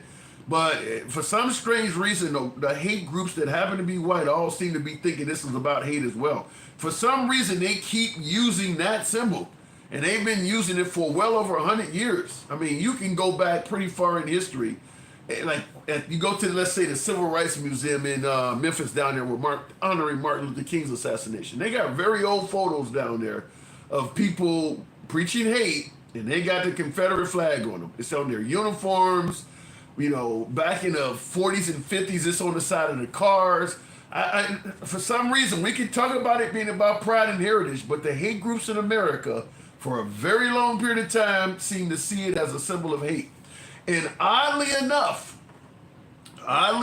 if you're talking about taking down a Confederate statue, if you're talking about renaming a military base away from the Confederates know how to show up in protest. You see what happened in Charlottesville when they were trying to take down a Confederate statue. Good people on both sides. They came to protest. When you take down Confederate symbols and statues, they come to protest. But if you walk down the street with that symbol on your uniform or waving a flag around and preaching nothing but hate, there is no protest at all. We know folks who support the Confederate flag know how to protest. But yet if you use the symbol in conjunction with preaching hate, no protest at all. That has to be explained. If it's not a symbol of hate, why don't they allow it to be used as a symbol of hate? No explanation for that at all. I would just say that nobody has the right to take those monuments down. That's fine. But if you believe that flag represents your heritage, represents, pride and heritage, why would you not say any damn thing when people are using it to preach hate? Have you ever seen folks sitting on town square or walking down the street yelling hate while wearing that symbol, and you had other Confederates on the other side saying, "Don't desecrate my family's history"? Have you ever seen that happen at all? Have you ever seen them protest people using the Confederate flag as a symbol of hate? Because there's no denying you've seen it being used in conjunction with hate. Everybody from Dylan Ruth on up has used it as a symbol of hate. You've seen that. There's no denying. It's pretty easy. If you type in any of that stuff on Google and you get pictures, there's a good chance the Confederate flag is going to be in that picture. Why do they keep using it as a symbol of hate? Real quick in the comments here. I don't know. I missed a lot of stuff on this side. Because to done if us, it has nothing to do with hate. That's so we don't repeat the past. I guess I get what you're trying to say. The writing of that is pretty bad. Because to done if us, it has nothing to do with hate. It's so we don't repeat the past. So based on what I'm reading there, you're suggesting that, well, because hate has nothing to do with us, we just let them fly the flag and preach hate because we know we're not hateful. We just ignore it. Is that what you're saying? If you burn the American flag while preaching hate, people show up and fight and protest. Got nothing to do with it. I ain't got nothing to do with it. You're desecrating the damn flag. That makes no sense at all, by the way. Whoever the guy is, Chris Miller, that makes no sense at all. I'm just going to let you preach hate with my family's heritage symbol, whatever you want to call it, pride. Because I'm not hateful, I'm just going to let you wave it around and preach hate all you want with it. That makes no sense at all. I do see Rudy. Rudy, if it'll bring you up before I continue on, let's see if it'll do that. After the war, Lee said there should never There should never put up statues because we are all American and we should heal. Yeah, to me it should have been outlawed, very similar to how the Germans did it. Because ever since that war, it's been nothing but a symbol of controversy, or even, or better yet, to be accurate, it's been a symbol of hate. Okay, I don't know what's the name of the guy I just brought up. I just called your name out. Are you there? Hi, hello, yeah. Yeah. Now you're MAGA, correct? Now he's on Instagram. You're MAGA, correct? Yeah. Okay, fair enough. Now I'm asking, what name is? Because your name's not popping up on here. What name? Oh, my name's Damien. Damien? Yeah. Okay, Damien, great. Okay, so why do you believe that the Confederates, who often talk about it being a symbol of pride and heritage, don't seem to mind at all when people are using it as a symbol of hate? You know, I don't really affiliate with those guys. I don't think any real Republican would like to affiliate with those guys, considering they were on the opposite side during the war in 1860. So do you see folks waving the Confederate flag as a symbol of hate? Do you see it as a symbol of hate? I'm glad they wave it, you know, that way we know where they are and we know where to find them, and I'd rather my Nazis be in uniform than be waving a pride flag pretending to be good. Now, you voted for Trump. You are MAGA, right? Oh, yeah.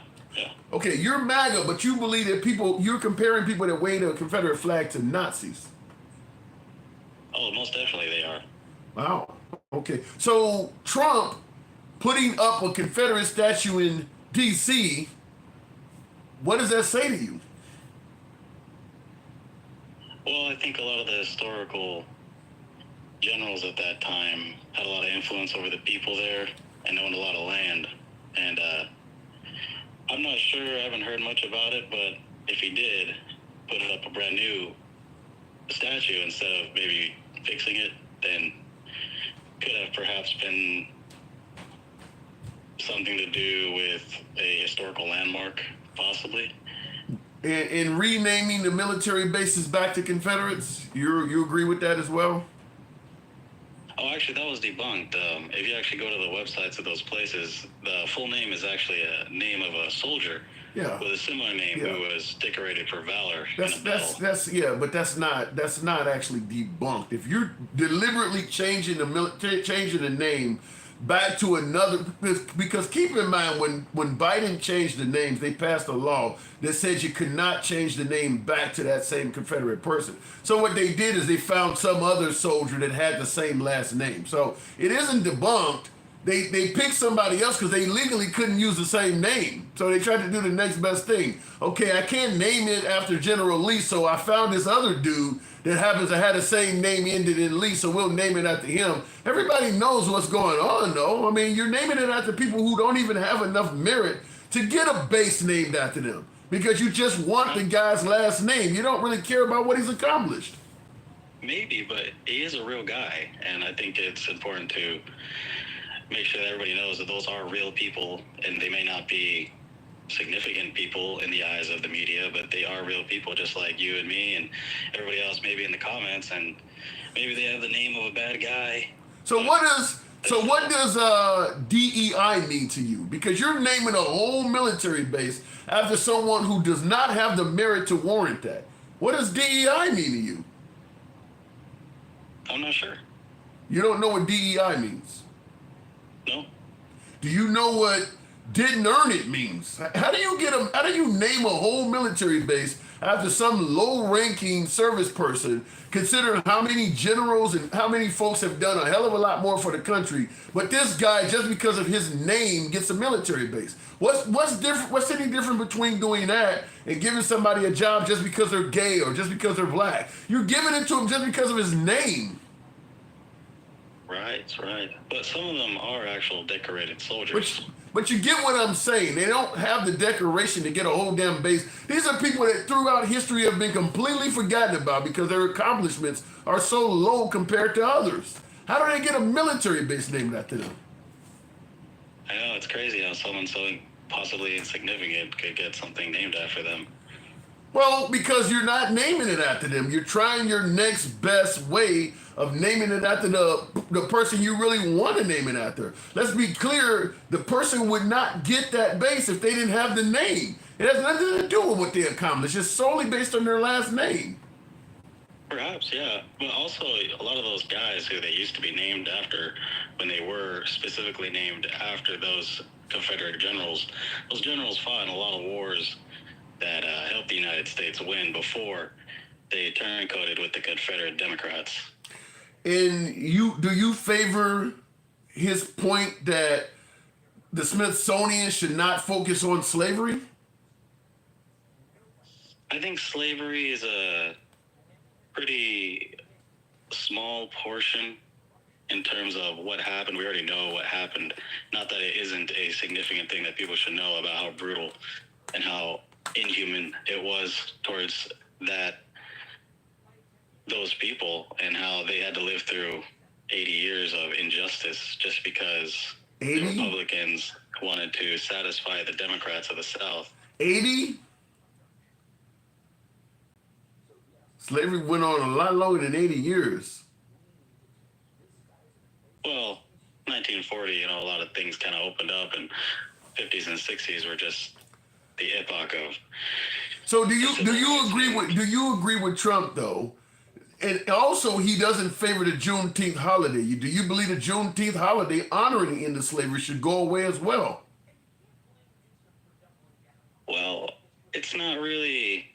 I feel like there's not really much to celebrate besides ending of slavery. Like, oh, today we're ending slavery. It's the day we ended slavery. Instead of it just being taught in schools specifically, like it is. You think you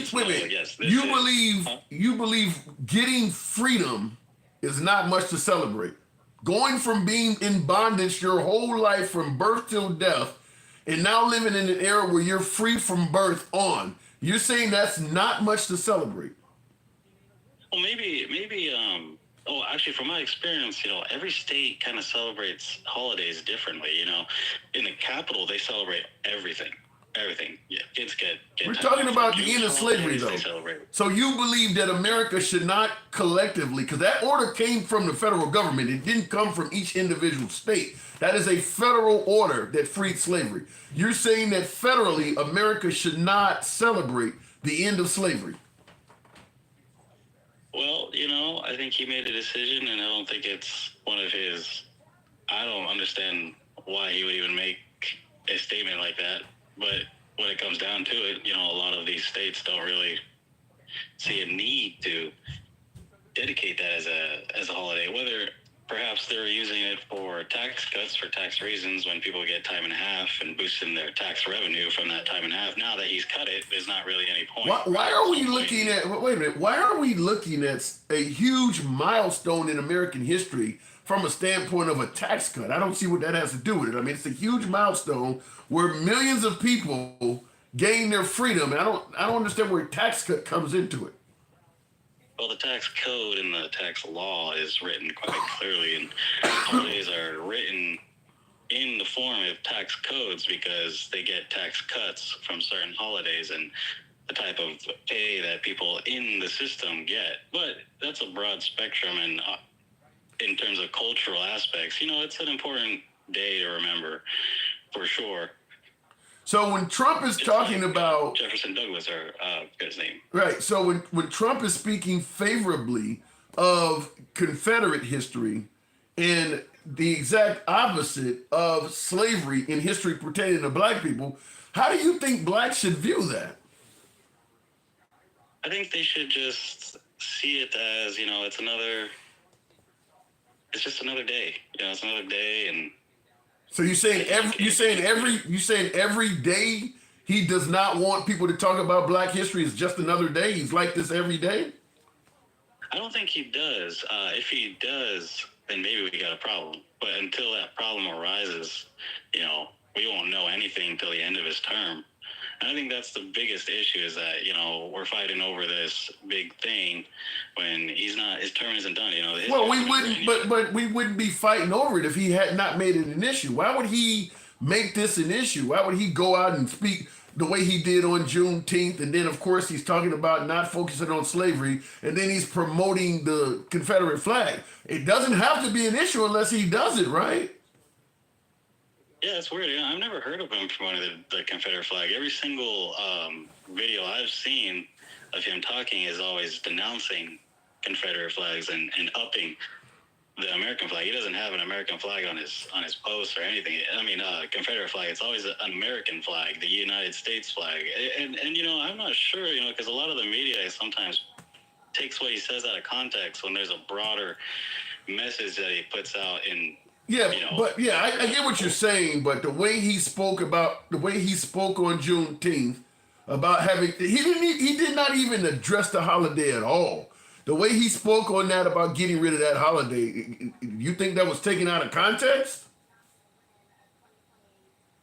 Maybe not. So how are blacks supposed to view him only a couple years after getting a holiday to commemorate the end of slavery? Here comes Trump talking about getting rid of it. How do you think blacks should just view that as, well, just another day? Well, you know, a lot of states don't even celebrate. That ain't what I'm asking you, though. We're not talking about the states. We're talking about the president of the United States. Right, yeah. You know, it's a holiday that isn't even celebrated in California. And that's something And hold on, sir. You're deflecting to other stuff that we're not talking about at the state level. We're talking about the guy in the Oval Office is going against what was just given to African Americans. Now, we can talk later about which state does what, but we're talking about the guy in the Oval Office. How do folks supposed to view him only a few years after getting this holiday, him coming along and talking about getting rid of it? You're right. You know, that's an important milestone for Black Americans because, you know, the type of hardship that was put, and especially under Jim Crow, which was a systematic, just fascist ideology that they put on poor Black Americans. And I don't understand why he would even make that decision, especially if the community was so enlightened by this new holiday that they implemented into our country. So then I'm asking you, how is the Black community supposed to view him now that he's talking about getting rid of a holiday that they just finally got only a few years earlier? You're right. You know, how should they look at him? I mean, I doubt they would look at him or want to look at him as a good guy. As a what? He kind of looks like a racist in terms of that. Took a while to get there. It took a while to get there. Yeah, I gotta agree with you, sir. I gotta agree with you. For some reason, he's deciding to attack one of the very few. I mean, obviously, Martin Luther King Day is a holiday that is celebrated by blacks and many others. But the holiday commemorating the end of slavery, he pops up and says we need to get rid of that. Yeah, I think you finally hit it on the head. It does look like a tad bit of racism in there. Yeah. I also think, though, that a lot of the Democratic ideology focuses too much on Malcolm X. You know, that guy, he was a felon as well, yet we revere him. We just elected a felon. Exactly, and people still revere Malcolm X as the great savior. I mean, it's a two-sided argument, whereas in my personal opinion, Martin Luther King, he was the guy. Right. He was the good guy. He was the good guy, and we responded to him by protesting peacefully. We responded to him by shooting him in the face. I don't know if being good helped him out much, do you think?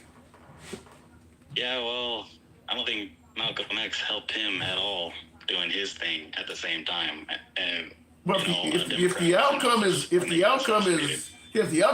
death, it doesn't matter how you do it. They don't like it. I mean, they didn't like either one of them. I know, it's sad. Yeah. I know. Martin Luther King, man, that guy was the legend, the man. He was awesome. Everything about him. All right, we'll leave it at that. But in conclusion, so you do see also him talking about getting rid of Juneteenth while promoting Confederate history as racist in some fashion or form, at least to the eyes of black people. I appreciate you coming on, Damien. Thank you. Yeah, no problem. Anytime. All right, moving on with the program. Go ahead and drop it, Damien. Moving on with the program here. I don't know what I'm hitting. Damien, go ahead and drop out. So otherwise, I have to take down that. Maybe he don't know how to drop it out. Give me a second, folks, while we figure this out.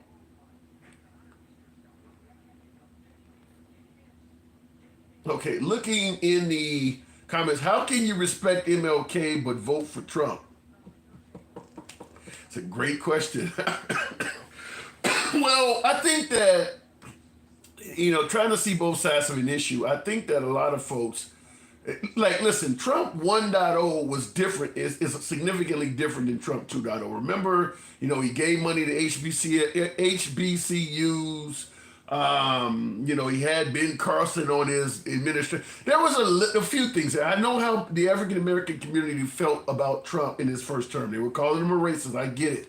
But Trump 1.0, there were a few areas where you could say there was plausible deniability. A lot of that stuff is closed off in Trump 2.0. Now you got Elon Musk, where you got to explain that what he's doing is not a Roman salute. Now we're talking about getting rid of, history regarding African Americans in slavery and being favorable to Confederate. I mean, he's doing a lot more this go round. And if you notice, when it comes to defending Trump, most of the defenses for why Trump is not racist and likes black people, all of the stuff being stated comes from his first term. Or even before, rappers used to like him. He hung around Oprah Winfrey. But in his second term, nothing is being used. There's just simply nothing there in his second term. So you'll notice when anyone defending Trump, they're bringing up some things from his first term, or they're bringing up stuff from his life before becoming a politician. Try asking them what you've seen out of the second term, and they're not really bringing up much of anything at all. Old sleepy Grandpa Trump is older than Bill Clinton. Yeah, Trump is the oldest president we've ever had at this point. When you look at the age of President Biden when he was inaugurated in January of 2021, Trump is older than that. When Trump got inaugurated in January of this year, he was actually older than Biden was. So he is the oldest president to ever be inaugurated. Monkey Man, you love PDFs. Go look. Good look, rather. Okay. Chicago Black Mayor, Black Police Chief, Black DA, Black doctors, etc. It's terrible. It's actually not. Being somebody who was born and raised in Chicago, it's actually not. Listen, I'm not going to pretend like Chicago doesn't have a significant amount of crime, but I will tell you this. Chicago's nowhere near as bad as the media portrays it. People go to Chicago for tourism all the damn time. They're not going there to get shot. You don't hear a bunch of stories about, people visiting Chicago and coming back in a body bag. It's not. There are areas of that city that are very dangerous, the south and west sides. But the areas you would go for tourism, the areas with all the business, predominantly downtown, you fly into the airports. Chicago is not as bad as they portray it. In fact, murder-wise, Memphis, St. Louis, Baton Rouge, a lot of cities in red states are worse. But Chicago has a lot of liberalism to it, so it makes for a better target. It's a liberal city. It's in a liberal state. It has ties to Obama. It has a history of tough gun laws. It just makes for a better area to attack. All Chicago got to do to stop getting attacked by the right is either elect a Republican governor for that state or a Republican mayor for that city, and they will stop talking about it. It has nothing to do with crime. It has nothing to do with actually being concerned for that city. It's all about politics. That's why you're hearing about Chicago and LA and New York, but you're not hearing anything about the cities I just named because they're in red states. That's all it is. Just elect their side of the aisle and they'll suddenly leave you alone. It's politics. It's an agenda. Just like Trump is sending in the National Guard to D.C. If D.C. elects a Republican mayor, that shit goes away tomorrow. It's as simple as that. It has nothing to do with the crime in your city. It has more to do with the politics in your city or your state. That's it. Real quick in the comments. All cities are blue even in the South. Yeah, but if the governor is red, they're not going to mess with him. That's it. If the governor is red, they're not going to mess with those cities. And by the way, any major city is going to be blue because the red diversity avoids the Republican Party like the plague. So any environment that's very diverse is going to be blue. The Republican Party, for some reason, doesn't do well with diversity. They just don't. I mean, we can talk about why, but they don't do well with diversity. So the top 50 largest cities in this country are probably going to, most of the time, always be overwhelmingly Democrat. Right now, I think out of the top 50 largest cities, we did a video on this maybe about a year ago. I think out of the top 50 largest cities in America, only 9 of them are Republican. And you got to go way down the list to the point where they start getting small before you find Republican cities. I think the biggest city in America at the time when I did the video that was Republican was Oklahoma City. And you know there's a whole lot of cities in America that are bigger than Oklahoma City. So Oklahoma City was the first city you came across that it was a Republican mayor. All the stuff above that is Democrat. So, and we can talk about, you know, the notion that Democrat cities are high crime and they're not ran well. Well, that says a lot, that even if the city has a lot of crime and you believe it's not run well, they still keep voting Democrats in. That shows that the Republican Party just does not look interesting at all. Even if the city is poorly ran, they would rather deal with that than voting a Republican. So that's a huge reflection on the Republican Party that should be noted. Well, Chicago has more deaths, murders than Benghazi. I don't know, what is the population of Benghazi compared to the metro Chicago area? Has like 8 million people in it. I don't know. I mean, listen, Chicago, New York, and LA is where all the people are. Yeah, you're going to have more deaths. But per 100,000 per capita, Chicago's not even in the top 10 in terms of murder capitals in America. I just gave you a bunch of them: St. Louis, Baton Rouge, Louisiana, New Orleans, Louisiana, Little Rock, Arkansas, Memphis. Them cities are more violent, but they all have red governors, so you don't hear about them as much. Benghazi, comparing Chicago to Benghazi, I don't know where to go with that. Midterm economy will be bad on a huge scale. Midterm, we make liberals cry even more. Okay. Tim, can we talk about this administration attempt to downplay slavery and its role in racism and contribution? What do you think we've been talking about for the last 3 hours? Anyway, I do appreciate the 200 and wow, this guy, you guys really, wow. I don't think I've ever seen it that high. We came close to 300,000 with this audience? Really? Was it the topic? I didn't get any MAGA, and that's what I wanted, but I've never seen you guys, the likes being that fucking high. I appreciate you guys doing that. I'm sure I'll hear from TikTok after the show. All blue mayors, Memphis, Baton Rouge, and Jackson, Mississippi, to name a few. Well, I just explained that to you why. Diverse cities do not like the Republican Party. Republican policies are not good for diversity. So it doesn't matter what the crime level is. If you put a whole audience together of people, it is very diverse, they're not going to vote for the Republican Party. So all big cities are always going to probably be leaning blue. I mean, you're going to have a lot of shit in the big city. You're going to have Muslims. You're going to have, obviously, blacks and whites and Hispanics and Asian. You're going to have LGBTQ. The Republican Party has said things to piss off a lot of those groups. Period. They've said things that are really anti many of those groups. So diversity, even when you go to Republican gatherings, and I've been to a couple of Trump rallies, I say it all the time. When you go to Republican gatherings, they're not very diverse. When you go to Democrat rallies, they're extremely diverse. They're extremely diverse. So it should surprise no one why big cities tend to be Democrat. You can talk about the crime, but I don't think if the city gets to be low crime, they're going to suddenly vote Republican. It's the diversity that's the problem. Because they don't like transing kids. You know, I still don't ever get that. I've said this many times on the show, and I'm sure many of you heard me say this before, but if you believe that your children are not safe around a transgender community, but you're sending them to church every weekend, you got it backwards. You just do. If you had to produce any sort of links or research on how many children have been harmed by the transgender community, and then you were asked to do the same about Christian churches, I mean, you got to be talking tens of thousands to one.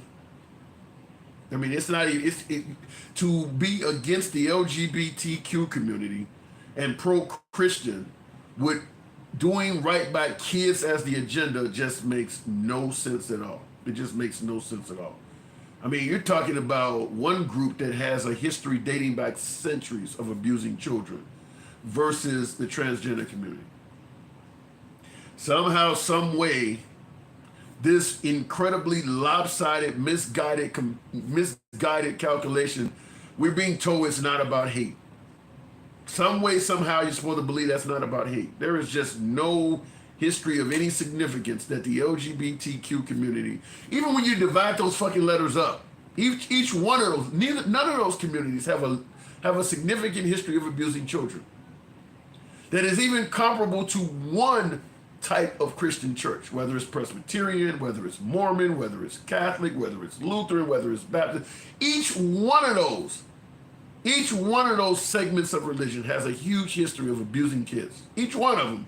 They're all Christian, but each one of them have a huge history of abusing children. So if you're sending your kids to church every weekend and avoiding the LGBTQ community, you're not doing what's in the best interest of your fucking kids. Because one group is about happiness. The other group has a history of abuse, and they're about control. Anyway, I do appreciate the 200 plus. Wow. Like I said, I'm still just astonished by that. Thank you for that. As always, if you enjoy this type of dialogue from all sides of the aisle, you don't have to agree with anybody on this program, including yours truly. Feel free to follow the program if you're watching on TikTok or Instagram. If you're watching on YouTube, give your boy a sub. We're here generally Monday through Friday. So if this is what you like, we'll welcome you on the program any day, anytime. Understand, we always remain MAGA friendly. The comments, the topics, they're not going to always paint Trump in a good light. Being MAGA friendly does not always mean painting him in a good light. But if he deserves to be painted in a good light, you'll often see me doing that. And you'll see folks criticizing that the same way a lot of MAGA criticizes when he is being painted in a bad light. But that's what freedom of speech and zero censorship is about. We don't have an echo chamber. A lot of you folks may favor that. I understand. Maybe you want to be in an area where, you know, on a program or a page where everybody's bashing Trump and calling him all kinds of names, or you want to be somewhere where everybody's wearing a red hat and bashing liberals. That's just not what you get here. You're going to hear comments about everybody here because it's all about free speech. So I do appreciate you tuning in as always. You guys stay safe, and I will catch you guys on tomorrow night's program. Take care. It's your boy Tim, the handsome liberal. I'm out.